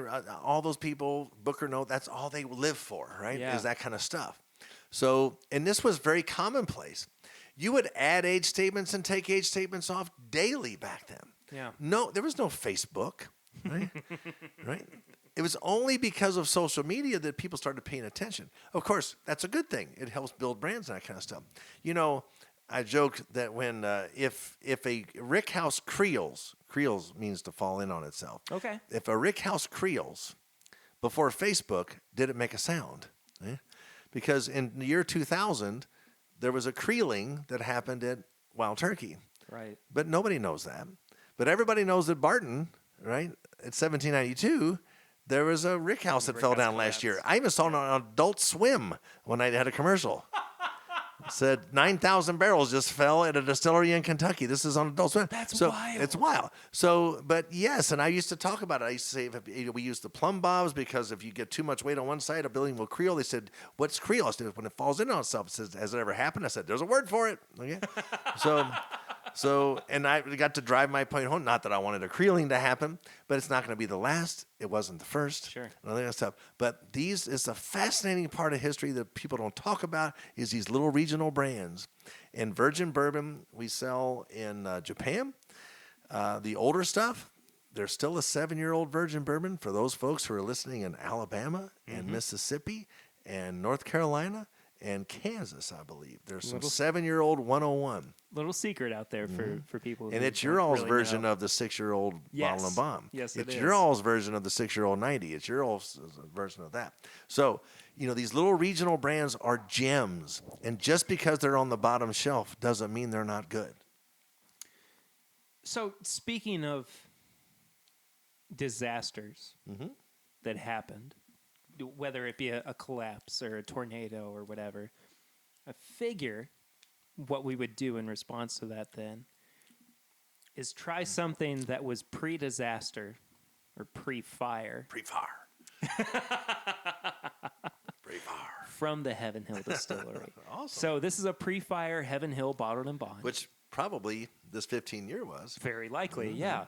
So, Now, which one is this? Is this... this is just the 6-year bottled and bond. Oh, that's the 6-year bottle and bond. Yeah. Awesome. Which was my DSP KY31. Yes, sir. So there's only one number on there, There's only probably one. because the bottling plant was there too. There's only one number. So on here you go. We're learning. I got to this- finish this 15 years. So hold on. We here. put Oh, okay. Put it off to the side, or go ahead and try it, or we'll go for the Glencairn. Sure. We're good, 6-year. The time that bottle was probably what, $6? When it was originally bought, yeah. I don't want to tell you what I had actually purchased it for, but this. Well, thank you for sharing. This was something that always kind of escaped me, whether it be because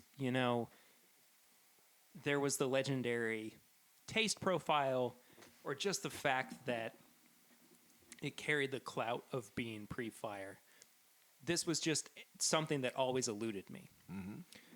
And when I finally got it, I went, "Oh, I'm going to save this for something special." And so I sat about where I am now when we moved into our house. The very first night when we fully moved in, this was my celebratory pour. Oh, that's awesome. Fresh crack on it. So this has really only been open for a couple of months. Oh, so we should still give it a little opening time then. You know, we use a different smell. We use that phrase, dusty funk. Mm-hmm. Yeah, that's a thing. Now let's keep in mind, they're Vendome stills. Mm-hmm. Okay, was before, right? Is now. But there had to have been some kind of differentiation in process, right? Like whether they cleaned out the pipes more or seasoned. No, I wouldn't say that. Because that you're still putting caustic through. You're still, Heaven Hill, Parker was pretty adamant about only being down, never being down. We were the only distilleries that made every month of the year. right? A lot of people close down for 2 months, usually in the summertime, because that's when the lakes went. The lake water was too warm, and you couldn't. There was a lot of things happening. You didn't make a whole lot of whiskey in the summertime because of the temperatures, and also the lake and the stream, the rises and falls. It's just less water. So usually, but we were one of the few that made they advertised that back in the day. Only distillery that produces 12 months of the year. You got to have a pretty reliable water source to do that and that kind of stuff. And a pretty reliable system. But with Parker, too. so I asked this question too. I'm being kind of a jerk, but so I asked Parker this too, and he said, "Let's not forget, Bernie, corn was different back then." Sure. And he goes, "It's all about the corn." Interesting. So he says that he said and told me that he thought that modern corn's different than corn from 1970s. Okay. That is such an interesting point. So let's not forget that. Okay. You also have in back, and I don't know when we changed. Most people changed when the computers came around. So when computers came around, and that, let's not also forget that we were distilling to 107. So now we distill to 138. Mm-hmm. So then we were distilling to 107. That's a big difference. Yeah. Of course, people say, "Why don't you just do that now?" I love when people just blurt stuff out and for no reason other than you just said something, and they just knee jerk and say, "Why don't you just do that now? Make everything 107 like it used to be, because that's gonna be rare." Well, people seem to go nuts over that 144, 146.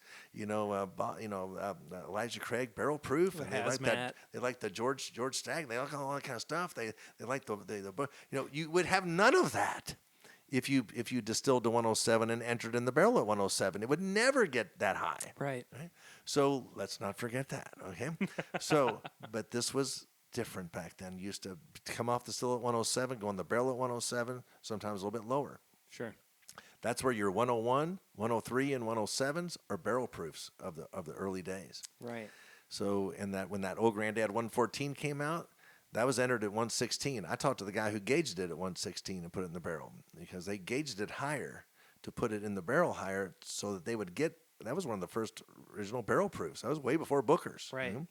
And when Beam acquired the National Distillers and all that kind of stuff, that was a chance for Booker to up the game. I think. I don't know. I doubt that was in his thing. But what Booker was going for was saying, I want to do it like it was done 150 years ago, where you bought it out of the barrel, right? And so it just happened to be we started filling barrels at 120. It used to be a law you couldn't put it over. Make 110 or 115. Right. Then they allowed you to put it in at 125, and it stayed there for a while. So it used to be that number's changed over the years. So now that's benefited us all when it comes to these high barrel proofs. But Booker's was when I started with the company in 2005, it was under 10,000 cases. Right. No one was buying Booker's. No, 8,000 cases worth or whatever it was. Sure. Now it's a big brand, and people are like, "Whoa, we love," and Booker's has always been great, right? But people were not wanting old and strong, and now what do people want? Old and strong, right? And that's why we've cut cut back with some of the offerings we have for the Asian market and different markets, but we still don't want to turn our backs on them because they got us through the tough times. Exactly. And nobody else was buying it. You had to buy a telephone shaped like a bottle. They were buying it on purpose, right? You can't just give a middle finger to those people, and you gotta make everybody happy. It's a big world. Have you seen that? Kind of on the topic of respecting the heritage of bourbon drinkers too. Turkey released a new decanter last week. I didn't see a new gift shop decanter. Oh, nice. Yeah. I think the day that it came out, there were only 20 of them. That's awesome. But they've had some great decanters over the years. They have. And great, but everybody, and I'm sure it's special whiskey that's inside of it too. Cannot speak to that. Yeah. But I hope so. Hey, That being said, special whiskey though. Yeah, this is pretty damn good. This has some of that mintiness in it. It does. Just a little bit. A whisper, a little whisper of marzipan too. You know what though? You say that, and I do kind of. I taste a little bit of an almondy note to it. I would say though. That's really good stuff, and you can tell that's old whiskey. Yeah, absolutely. And like you said, that funk and that musk. Mm-hmm. But let's not forget what Parker said. It's the corn and the process too. Right. Mm-hmm. So speaking of the process too, you wanted to bring up later on the open rick houses. Mm-hmm. So I want to make sure that I give you time to talk about, the way that Heaven Hills whiskey is aged too. Well, it's not just aging; it's a whole house style. So what I've been talking and preaching last few months and going over is house styles, because again, we're all bound by all these restrictions and these laws. So we're basically making the same thing. Vendome makes a lot of the stills, so we're using a lot of the same stills. So house style has a lot to do with it. So let's look. When I turned to come here to your house tonight, right off onto Paris, there was a little dive joint that had Budweiser thing. I never said, what is that place? First of all, it's called. I can't remember what it's called, but the best thing about that little dive bar is that they have happy hour from 11 a.m. to 7 p.m. every day. God bless them. And it's like $1 Bud Lights or something ridiculous. Is it a full bar? Do they have whiskey and everything too? I've not been in there, and I think that I'm not supposed to go sometime. Okay, sure. All right. So anyway, Bernie, next time you're in, we'll go. So anyway, house style. Yes. You've got Motel 6, right? And then you've got St. Regis, right? Or the Four Seasons. Sure. They're both hotels. Yes. But, they're different. They have different house styles. You have, as Tom Bodett says, it all looks the same with your eyes closed, right? At Motel 6. And if you're a serial killer on the run, all you need is a place to stay, right? And then off the next morning. But we've all stayed. I've stayed at Motel 6s, not ashamed about it, right? They have their purpose. They have sometimes you just need a couple hours of sleep and off you go, right? Then you're on vacation.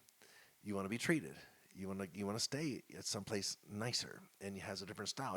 Has a spa in it, maybe has a couple restaurants in it that might be a different level of service than you would go to. So there's different styles and there's different amenities that you would have. That's a style, right? You have dive bar. We know what you're going to get in a dive bar. You're going to get a good pour. You're going to get cheap drink prices, nickel shots, and sit there, whatever, and you're gonna be able to, it's gonna maybe have a jukebox, maybe it's gonna the whatever, but it's not a lot. It's not gonna be a live band, there might be a pool table, but what you're gonna get at a dive bar, and then you have a full service in the Brandy Library in New York City, right, which has nothing but aged spirits on. Instead of called a library, but it's a library of spirits. You get a 2-ounce pour. They bring you the bottle. They have a spirit sommelier that tells you and brings you the bottle. Said this is a Old Fitzgerald 11-year-old. It's made from Heaven Hill Distilleries out of Bardstown, Kentucky, and Louisville, Kentucky. This is Bottle and Bond, which is a set of restrictions. And if you have any questions on that, I can answer them. It's a whole nother level of service, and it's great. Same deal. When it comes to making whiskey, you have house styles. Maker's Mark has a house style, right? They make one thing at Maker's Mark. Yes. They make one recipe. So they don't make anything but one thing. So it's 70% corn, 16% wheat, and 14% malted barley. Right. They put it in their number 3.5 char, whatever whatever level of chars they use. They put them in their open rick warehouses. They do rotate them though, because they don't want they're making only one thing, so they want to have the most consistent flavors they can. So it spends about 2.5 years at the top. They move it to the bottom. The middle stays about the same because that kind of stays the same, and so they rotate them around. They want everything to taste the same. Even their 46, which is a finish, it's only a couple months finish, Right. is the same maker's mark, and of course the cast strength is the same cast strength. So they're making one thing. Right. But they do rotating and all that kind of stuff. They go for some further hand-done things where they hand-cut labels. They hand-dip bottles. They're one of the first people to do kind of hand-done stuff and make that kind of a thing, which a lot of us do now today. They kind of helped in the hard times. They kind of helped the industry kind of stick around. And I remember you remember the billboards back in the 80s? You're not that old. I'm not that old. But I do love their advertising. Their though, I will say that advertising much. used to say, tastes expensive and is. Because you paid for Fair those enough. things. You Yeah. paid for those things. Right. Okay? And so it is a house style. They're premium. You're paying for things because we're doing things different than just putting it through a bottling line. We're Right. doing things and just buying labels and having a machine put it on. Okay. We're rotating Okay. barrels. We're doing that. It's a house style. Yeah. Four Roses, another good house style. You know, when they acquired the brand, they were a Seagram's house. Yes. And so they made blended whiskeys. Mm-hmm. So they had single Or story light whiskeys. light whiskeys, and they had single story warehouses. What are you going to do? You're not going to get the aging that these open rick 7-story, 9-story rick houses are going to get. Right. What are you going to do to make the flavor different? Because you're not going to get it in aging, right? Because aging is 50% of the flavor plus. So Right. what are you going to get? So what Jimmy Rutledge did there was genius. He knew the same whiskey. So they knew they had 5 different yeast strains. Yeast strain accounts for 10% of the final flavor profile when you look at a thing, and also has different recipes. They used 2 different bourbon recipes, 5 different yeast strains, and of course they didn't get as much of a aging difference, but you got the differences. And now it took years Right. to get the customers to understand that. But now people, I got the, and they know the letters, they know everything. It's amazing. It took ask Al. It took a long time to get the customers to know what that was. Absolutely. It's a unique house style, and it's pretty damn cool. Yeah. Heaven Hill's house style. Yeah. We don't just make one thing. We make 6 different recipes at Heaven Hill. We make 6. We got corn whiskey with mellow corn. Right? We've got bourbon wheat with Larceny and Old Fitzgerald. We've got the bourbon rye with our mainline bourbons, which is Old Fitzgerald and Evan Williams and Elijah Craig and Henry McKenna and Fighting Cock and all that kind of stuff. Then we have rye whiskey, which is Rittenhouse Rye and Pikesville Rye. We have Bernheim wheat, which is a wheat whiskey, not a bourbon wheat, but a wheat whiskey. Right. And then we have a malt whiskey, which we had with Parker's a few years ago. And we have a few other experimental things going on, but we have 6 recipes. So that makes us different. We have a different house style for that. Then we use open rick warehouses, and we use different parts of the warehouses to age it in and do that stuff in. And then we have a variety of warehouses to pull all of these whiskeys from to make it different. We then do something that's really cool, as other people do things that are really cool. Because we're family owned, we don't have to bring it out as fast as our competitors do. So we keep it in the barrel just a little bit longer than our main competitors. And then we put it in the bottle just a little bit stronger. So most everybody else starts at 80 proof, and most of our whiskeys start at 86 and then quickly go to 90 and above. Most people have 4-year-old whiskeys as their first offerings. Our Evan Williams Black Label Extra Age starts at 5, and we go up from there. So longer, stronger. And then because we don't spend the money on the advertising, we charge a little bit less than most people. And there's nothing wrong with that either. Well, it shoots us in the foot a lot because a lot of people will say, "How good can it be for $12 a bottle?" or "How good can it be?" And it can be damn good. Really daggone good. So we'll live with that part because I'm here to tell you that 6-year-old 90 proof or that Evan Williams 5-year-old 86 proof can be pretty damn good. But that's our house style. Sometimes our bottles are exactly the same. Sure. But Sure. that's how we keep it low price. Yeah. But some of our bottles, and we've really learned over the past few years, when you really got to make it premium, that old Fitzgerald, we've done it. And in that John E. Fitzgerald package, that was an expensive bottle. That was an expensive package with that box around it and that kind of stuff. We have, I think our owners and our brand team and our folks need a little bit of credit. We've stepped it up, and we need to step it up. So I brought something out that you guys actually don't produce. And it's a 4-grain bourbon. And this was just kind of something that I was messing around with one day. It was a 1-to-1 blend of Elijah Craig Small Batch and Larceny. So you put Elijah Craig and Larceny together? Yes. Oh, and nice. let them mingle. This has been, sitting together since probably October. Now, there was a Parker's release of a mingle Right. of blends on that before. Yeah. And not a blend, but a mingle. But But not like this. well, this is, like I said, this is just something that. I just say that because there's going to be somebody listening going, You did that already. Yeah. No. this has never been done that Right. I've tasted before. And my thought was, this could be a pretty viable option should Heaven Hill want to go into that. Well, but, that's what a lot of those Parker's releases are for, to see, most of those will not be, on the open market. Parker's is a special whiskey Exactly. for a special person. But yeah, you're absolutely right. We could do this. That is different. That is very different. Yeah. I've not tasted this before. That was kind of the point behind it there, Yeah. Bernie. Absolutely. And it I was thinking with it, it may not be exactly the way that it could be, but some of the bones might be there too. And Yeah. I'm not trying to do a sales pitch to you. I just thought, this would be something cool for him to also have. I learned a long time ago. Anytime I brought something up, it's already resting in the warehouse. And I'm sure it is too. It's just Heaven Hill. We're waiting there's for only so many your things you can do, right? right. We're waiting for the wide release of the 4-grain blend Yeah. from Heaven Hill. And we've come up with stuff, and a lot of people will look at things and go, "How come it's only in duty free only?"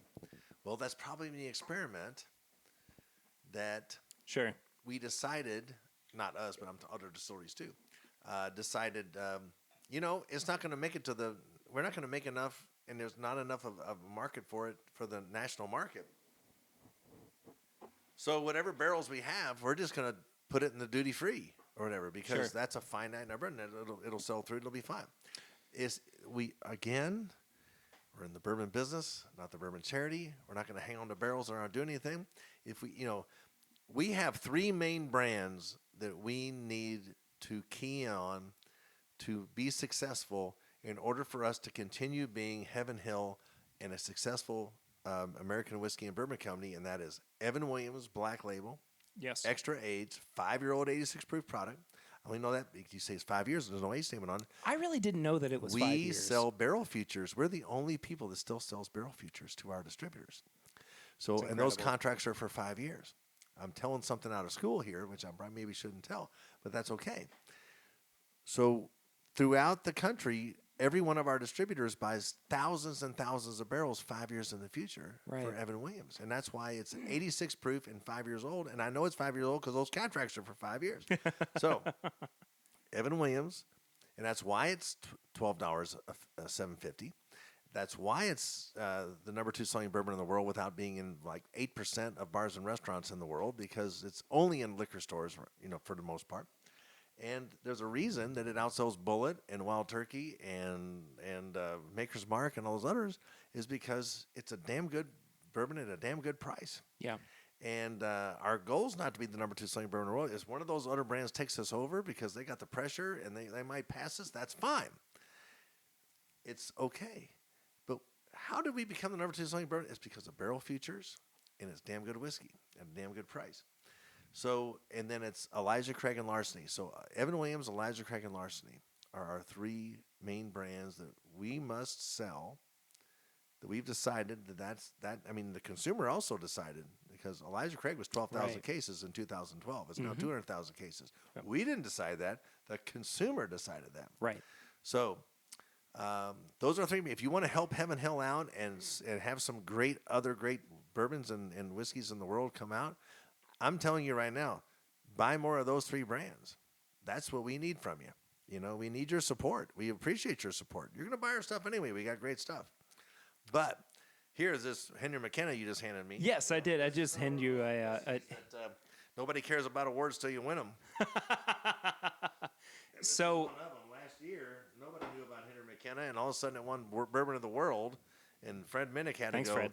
hey, man, I'm afraid to tell you, this just won Bourbon of the World. And it did, and then this happened. And here it is. So I like that we just had that little small sample of the 4-grain blend. Yeah. And that was unique. Yeah, and because it helped me kind of reset so that I could appreciate at the very least the nose on this one a little bit more. This is still one of the most exciting, full-bodied noses of bourbon that I've ever experienced. And since we won that award, it has not gone up in price that much. No, it really hasn't. You know, stores doing what they will, you know, with... Oh, I've seen it for sale for $60. I've seen it for 50, so Yeah. we're in the same ballpark. But, you know, I think that it's commendable to Heaven Hill as a company, as a brand, that you don't... You win an award and you don't get a big head about it, too. You know, sure, you may promote it a little bit, but you're not going, oh, we have to do a 200% price increase. No, we don't do things that way. Yeah. I mean, to take things up $1, $2, $5 is a lot of talks, a lot of meetings, family members involved. Right. I mean, you know, again, we're in the bourbon business, not the bourbon charity. Well, we have been giving away a lot of whiskey at a very, very inexpensive price for a long time. That's going to change on some levels, on some planes. And I think But it we're has to. also probably going to be some of the most affordable whiskeys in the world. Mm-hmm. The way Max Shapiro described it to me, and I said, Max, we can make a hell of a lot more money on this Heaven Hill 6-year-old 90 proof or whatever, or even Evan Williams. Yeah. And he looked at me and said, Bernie, I know I can. He says, but you don't understand. I want to be family owned and operated 100 years from now, not just today. Yeah. And that's a mindset that goes beyond his death and his next generation that many people don't have. That he has a vision that he doesn't have to hit these artificial numbers. Certainly, some of our prices are going to go up on many of our brands that the market dictates, and some of our offerings dictate. So yes, if you hear this 2 years from now, some of our prices might have gone up, and they're not going to go up to where some of our competitors do. You know, we have some non-producer competitors that charge, you know, $800 for a 10-year-old bourbon, or $3,800. Conversation for a different time. $3,800 for a 15-year-old bourbon. That you know, we don't do that, and we don't have to do that. And it's part of our strength is that we have a lot of whiskey. Yeah.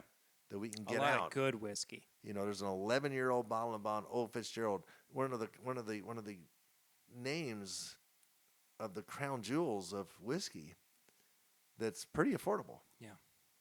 And I mean, even at the 80 proof for Old Fitz, it's still a very good product. I mean, you know, The prime.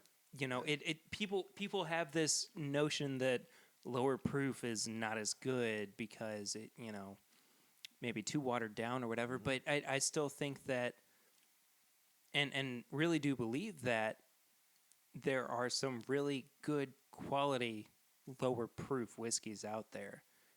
Jim Beam White Label has held up so well for me. #1 selling bourbon in the world. And for good reason, too. We're not going to catch them with Evan Williams.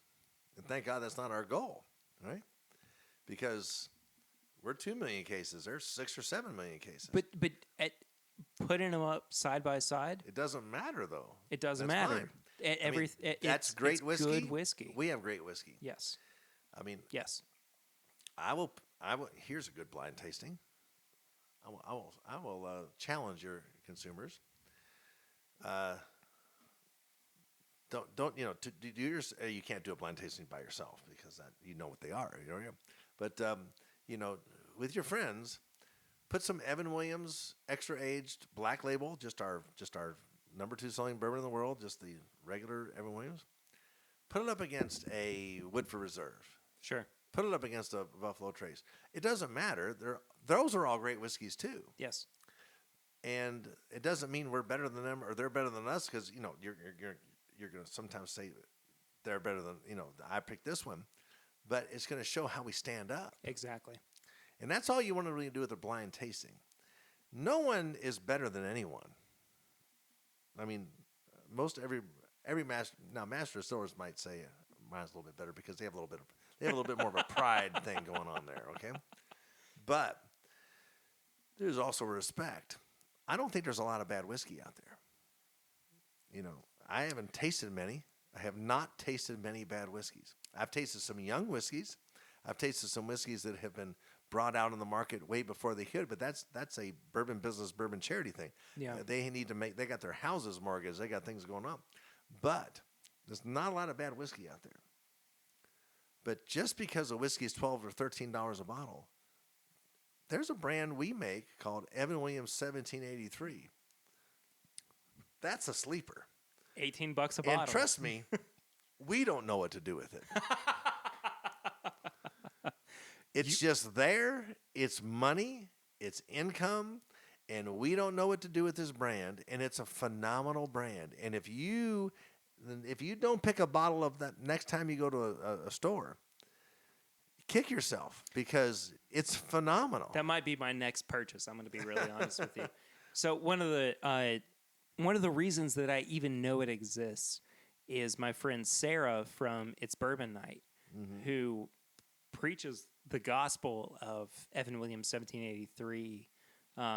It's It's one of my house bourbons. Yeah, absolutely. And there is. We use this phrase, and I think that it sounds a little negative, but there is nothing wrong with it. There's nothing wrong with it. I mean, I'm telling you, we have another brand that is 5 times whiskey of the world, which is still under $30 a bottle, which was when you went to Parker Beam's house, that's what you got. And people have forgotten about it. And again, full disclosure, as a company, we don't know what to do with it. Sure. Evan Williams Single Barrel. Phenomenal. That is a great unbelievable whiskey. Really is fantastic.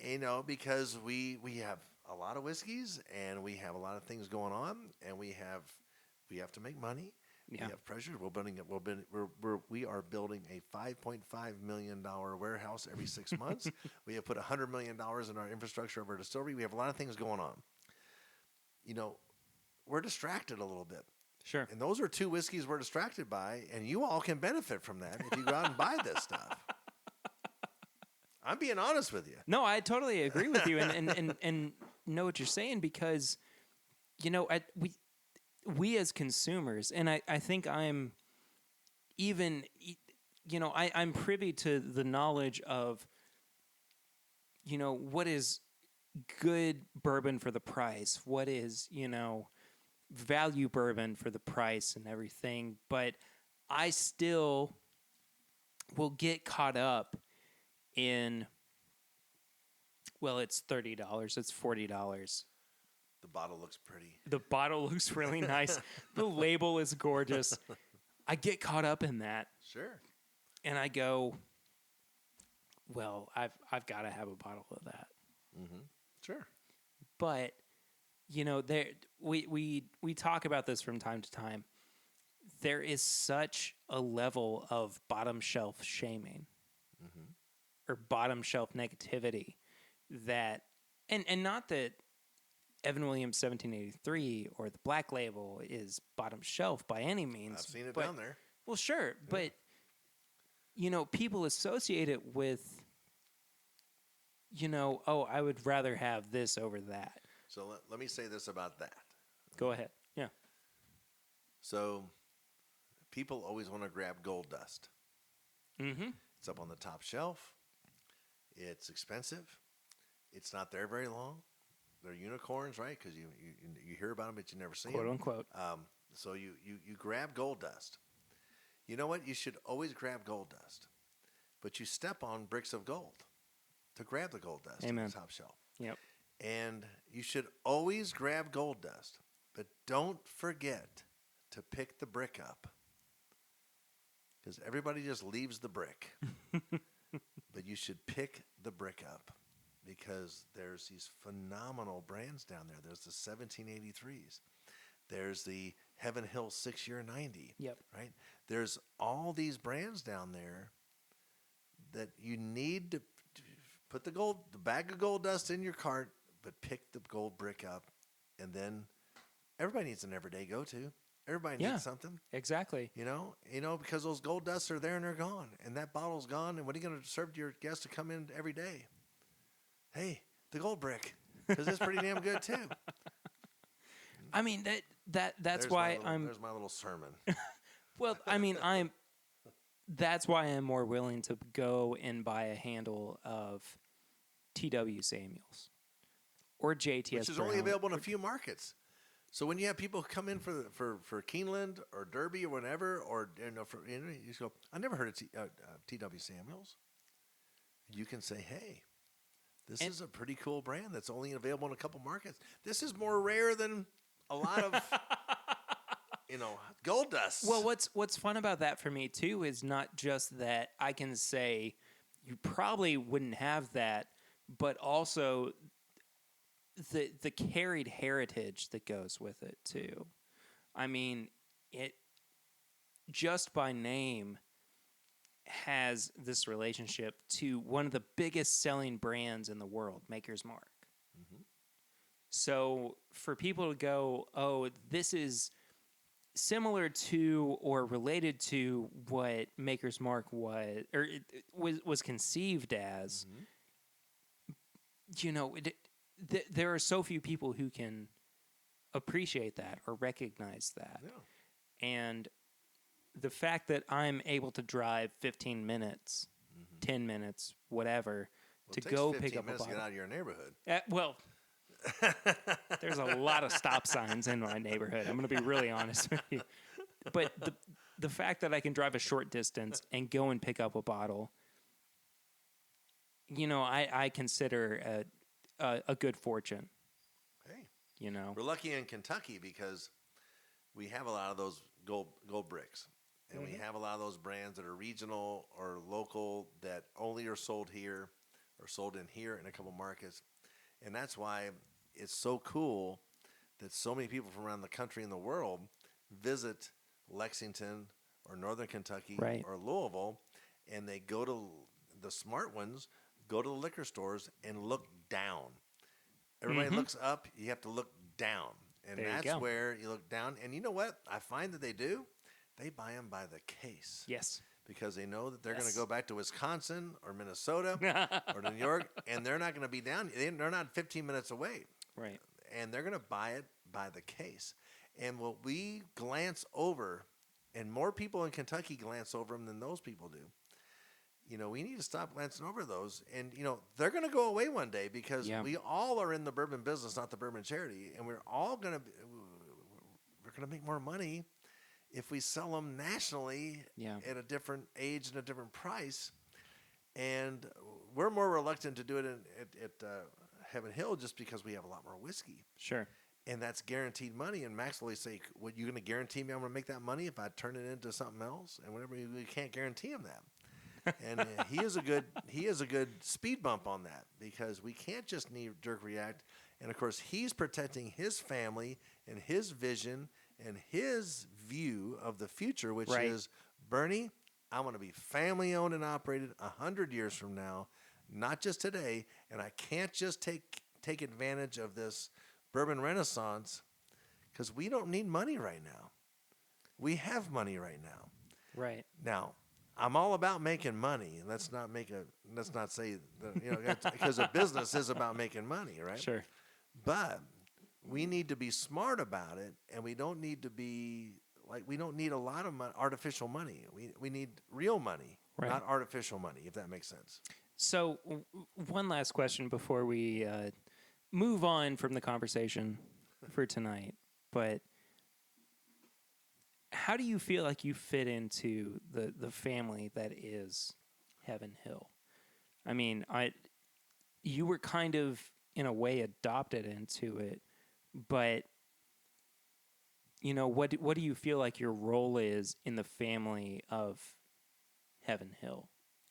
Well, that's pretty easy. I mean, the family makes me very welcome, and they made me very welcome immediately. Yeah. They also said, we need you. There was a very capable person who had this job before myself at Heaven Hill. He moved into a different position, who's still here at the company, and has his dream job of what he's doing. But because the travel demands were more than he could put for his young family, he had to change his role. And when I came in, I was blown away by the welcome and the reception I got. But when you work at Heaven Hill, I worked at only one other company, and it was a phenomenal company. Jim Beam is a phenomenal company. It's great. They make incredible whiskeys. Yes. It's a multinational corporation, which is now even more international, but because of where they're based out of in Japan and all that kind of stuff. And people say, hey, you should look at that as there's a lot of companies from whatever. But anyway,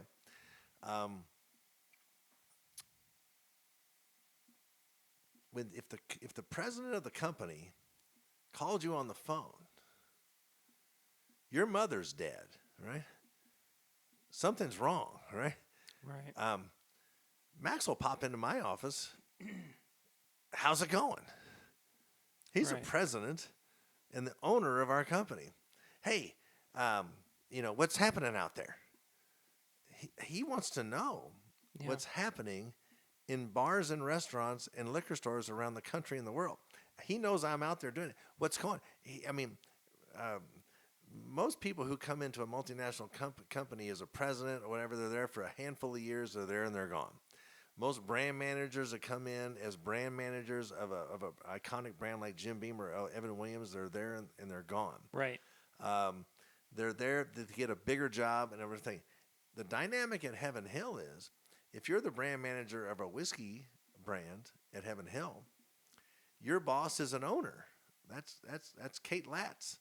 She's the vice president of marketing. Yeah. Your boss is an owner, so you're not getting promoted ever, right? So you've kind of got to be happy where you're at. Sure.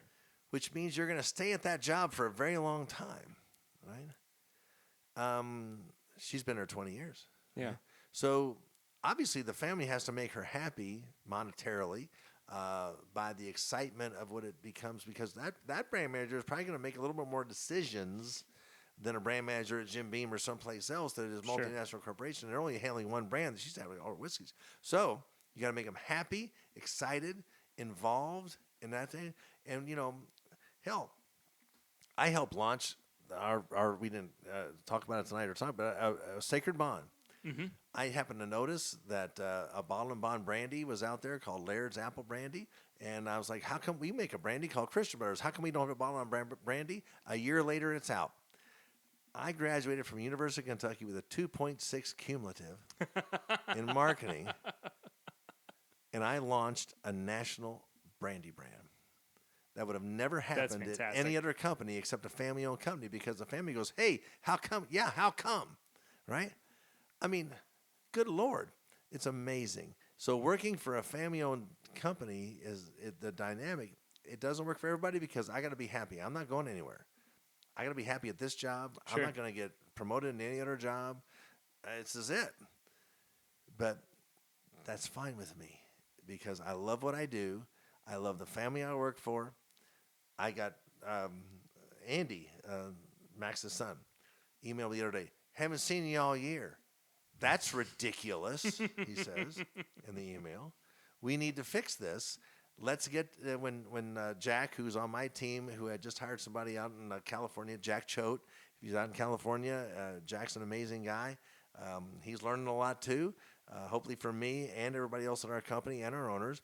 But, you know, I have people get an email from their owners and say, let's go out to dinner. I haven't seen you in a while. Not many. That doesn't happen. That doesn't happen with a big vice president of a company or an owner. Like, hey, what a shame on us. We haven't seen each other for a while. Right. That's what happens at Heaven Hill, and that's what happens at a. We still feel as a small family-owned company, which is now a pretty large international company. That's so fantastic. It's pretty cool. That's absolutely Cool. amazing.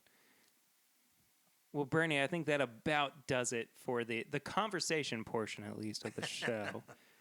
Thank you so much for sharing not just your experience, but your wealth of knowledge with us. My pleasure. Thanks for having me, Barry. Yeah, man. Thanks for sharing your whiskey with me. And thank you for sharing yours with me as well.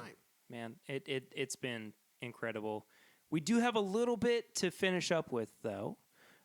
We typically do, at least when we're in the Bourbon studio, a segment where we try to recommend people some things that they should check out, which is called Tips and Bits. Okay. So what kind of recommendations, what tips and bits do you have for the listeners of This Is My Bourbon podcast this week? Well, tips and bits would be the gold bricks. Okay? So find out, this broadcasts everywhere, all over the country, right? Yes. It's all over the world. It's all over the world. So, yes, it's World Wide Web. When you come to Kentucky, find out what's only available in this area or this region or this state. Not just our company, but several of our distilleries, we only have brands that only here. You can be a hero when you go back to your home and you have some of these bottles. And some of these bottles only cost $8, $10, $12 a bottle. But, they're rarer than Pappy Van Winkle. They sell less than Pappy Van Winkle. Yes, some of them only cost $8, but there's those gold bricks that you stand on that you reach for gold dust. So that's my tips and bits, is to look for those brands like the ones you have to ask, and people at the liquor stores know them. So find those out, get them. Those are the biggest. That's the biggest tips and bits, and tips and bits. Tips. I can give you. Tips and bits. You've had a few whiskeys. Tips and bits I can give you is find that from every distillery. Go home and you'll be a hero. I don't know if I can beat that, man. That's the biggest one. Or even it's the biggest one. Even compared to it. Yeah. Look, I will echo that. Don't bottom shelf shame. It's so easy to fall into the pattern of, oh, I would rather buy something that has a higher price tag or even a more clout or whatever. But you know what? You are never going to know what it is that you actually like until you try it. And I didn't know what I liked until I really spent the time with Heaven Hill. Yeah. And I really spent the time with the products that you all produce and understood that there is so much more to whiskey, so much more to bourbon than an age, than a mash bill, than, what the price point. And it's all about your experience with it. So even if somebody goes, I don't really know about that bottle, still go and try it. It will totally be worth your while. And you won't be out a lot of money. Exactly. But you'll be surprised. Yeah. And amazed. So don't bottom shelf shame. That's my tip or my bit. I'm not really sure yet. There you go. Bernie, again, thank you so much for being Barry, on. thank you. Really appreciate it. Thanks for sharing want, your whiskey with me. absolutely. I looked upon that as a total honor because a lot of those bottles are not that full. And same with you as well. You know, My pleasure. I don't normally get to drink whiskey that is only available in Japan. But man, what a treat this was. If people want to follow up with you on social media, where can they do that? I'm Bernie Lubbers on Instagram, Facebook, and Twitter. I also have my own website, which is called whiskeyprof.com. And you can look at all things Heaven Hill, which is all of our grain bills, amazing stuff, so in depth. I think not any other major distillery releases all its grain bills and its recipes, and it's where we age things and everything. It's at heavenhilldistillery.com. It's long, but you can type it in. You got fingers. heavenhilldistillery.com. And if you don't, you got Siri. You can just talk it in. Sorry. You can just talk it in. Just say it. Well, thank you all so much for listening. I am at pritter1492 on social media. If you would like to follow me personally, and then if you would like to follow the show on all social media platforms, we are at My Bourbon Pod. Bourbonshop.threadless.com is where you can find all of our apparel and merch. I think we might have a little promo going on soon. For 15% off store-wide. So be sure to check out that. Patreon.com/MyBourbonPodcast. For as little as $1 a month, you become a patron of the show. That really does help us keep going, keeps the lights on in the old Bourbon studio here that Bernie's hanging out with me in. There's 2 lights in here, so... Yes, well, hopefully more soon, but... But I do like that there's a guitar in the corner. Well, thank you. There's more in the closet behind you as well, too. I'll show you those in a second. By the time you're hearing this, they might be sold out. I'm not sure, but we still have some some tickets on sale for the very first live show of This Is My Bourbon Podcast, the Women of Bourbon show at the Silver Dollar in Louisville. That is going to feature Peggy Noe Stevens, Sarah from It's Bourbon Night, and Andrea Wilson from Michter's. Not as little as, you can purchase them for $5 a pop. We have very few tickets left, so please get on board with that. We're going to have a fantastic panel, a fantastic conversation. So if tickets aren't sold out by the time this episode comes out, definitely jump on board with that. If you have any questions or comments, please send them to thisismybourbonshop@gmail.com, and then please give us a 5-star rate and review on iTunes. That really helps us out, gets other people listening to and seeing the show. But other than that, I just don't think I can say thank you enough to Bernie for my pleasure, coming Barry, and thank you so much for having to your lovely home and your lovely bourbon studio. Well, I'm so happy that you were here. I will see you next week, though. But until then, I'm Perry, and this is My Bourbon Podcast.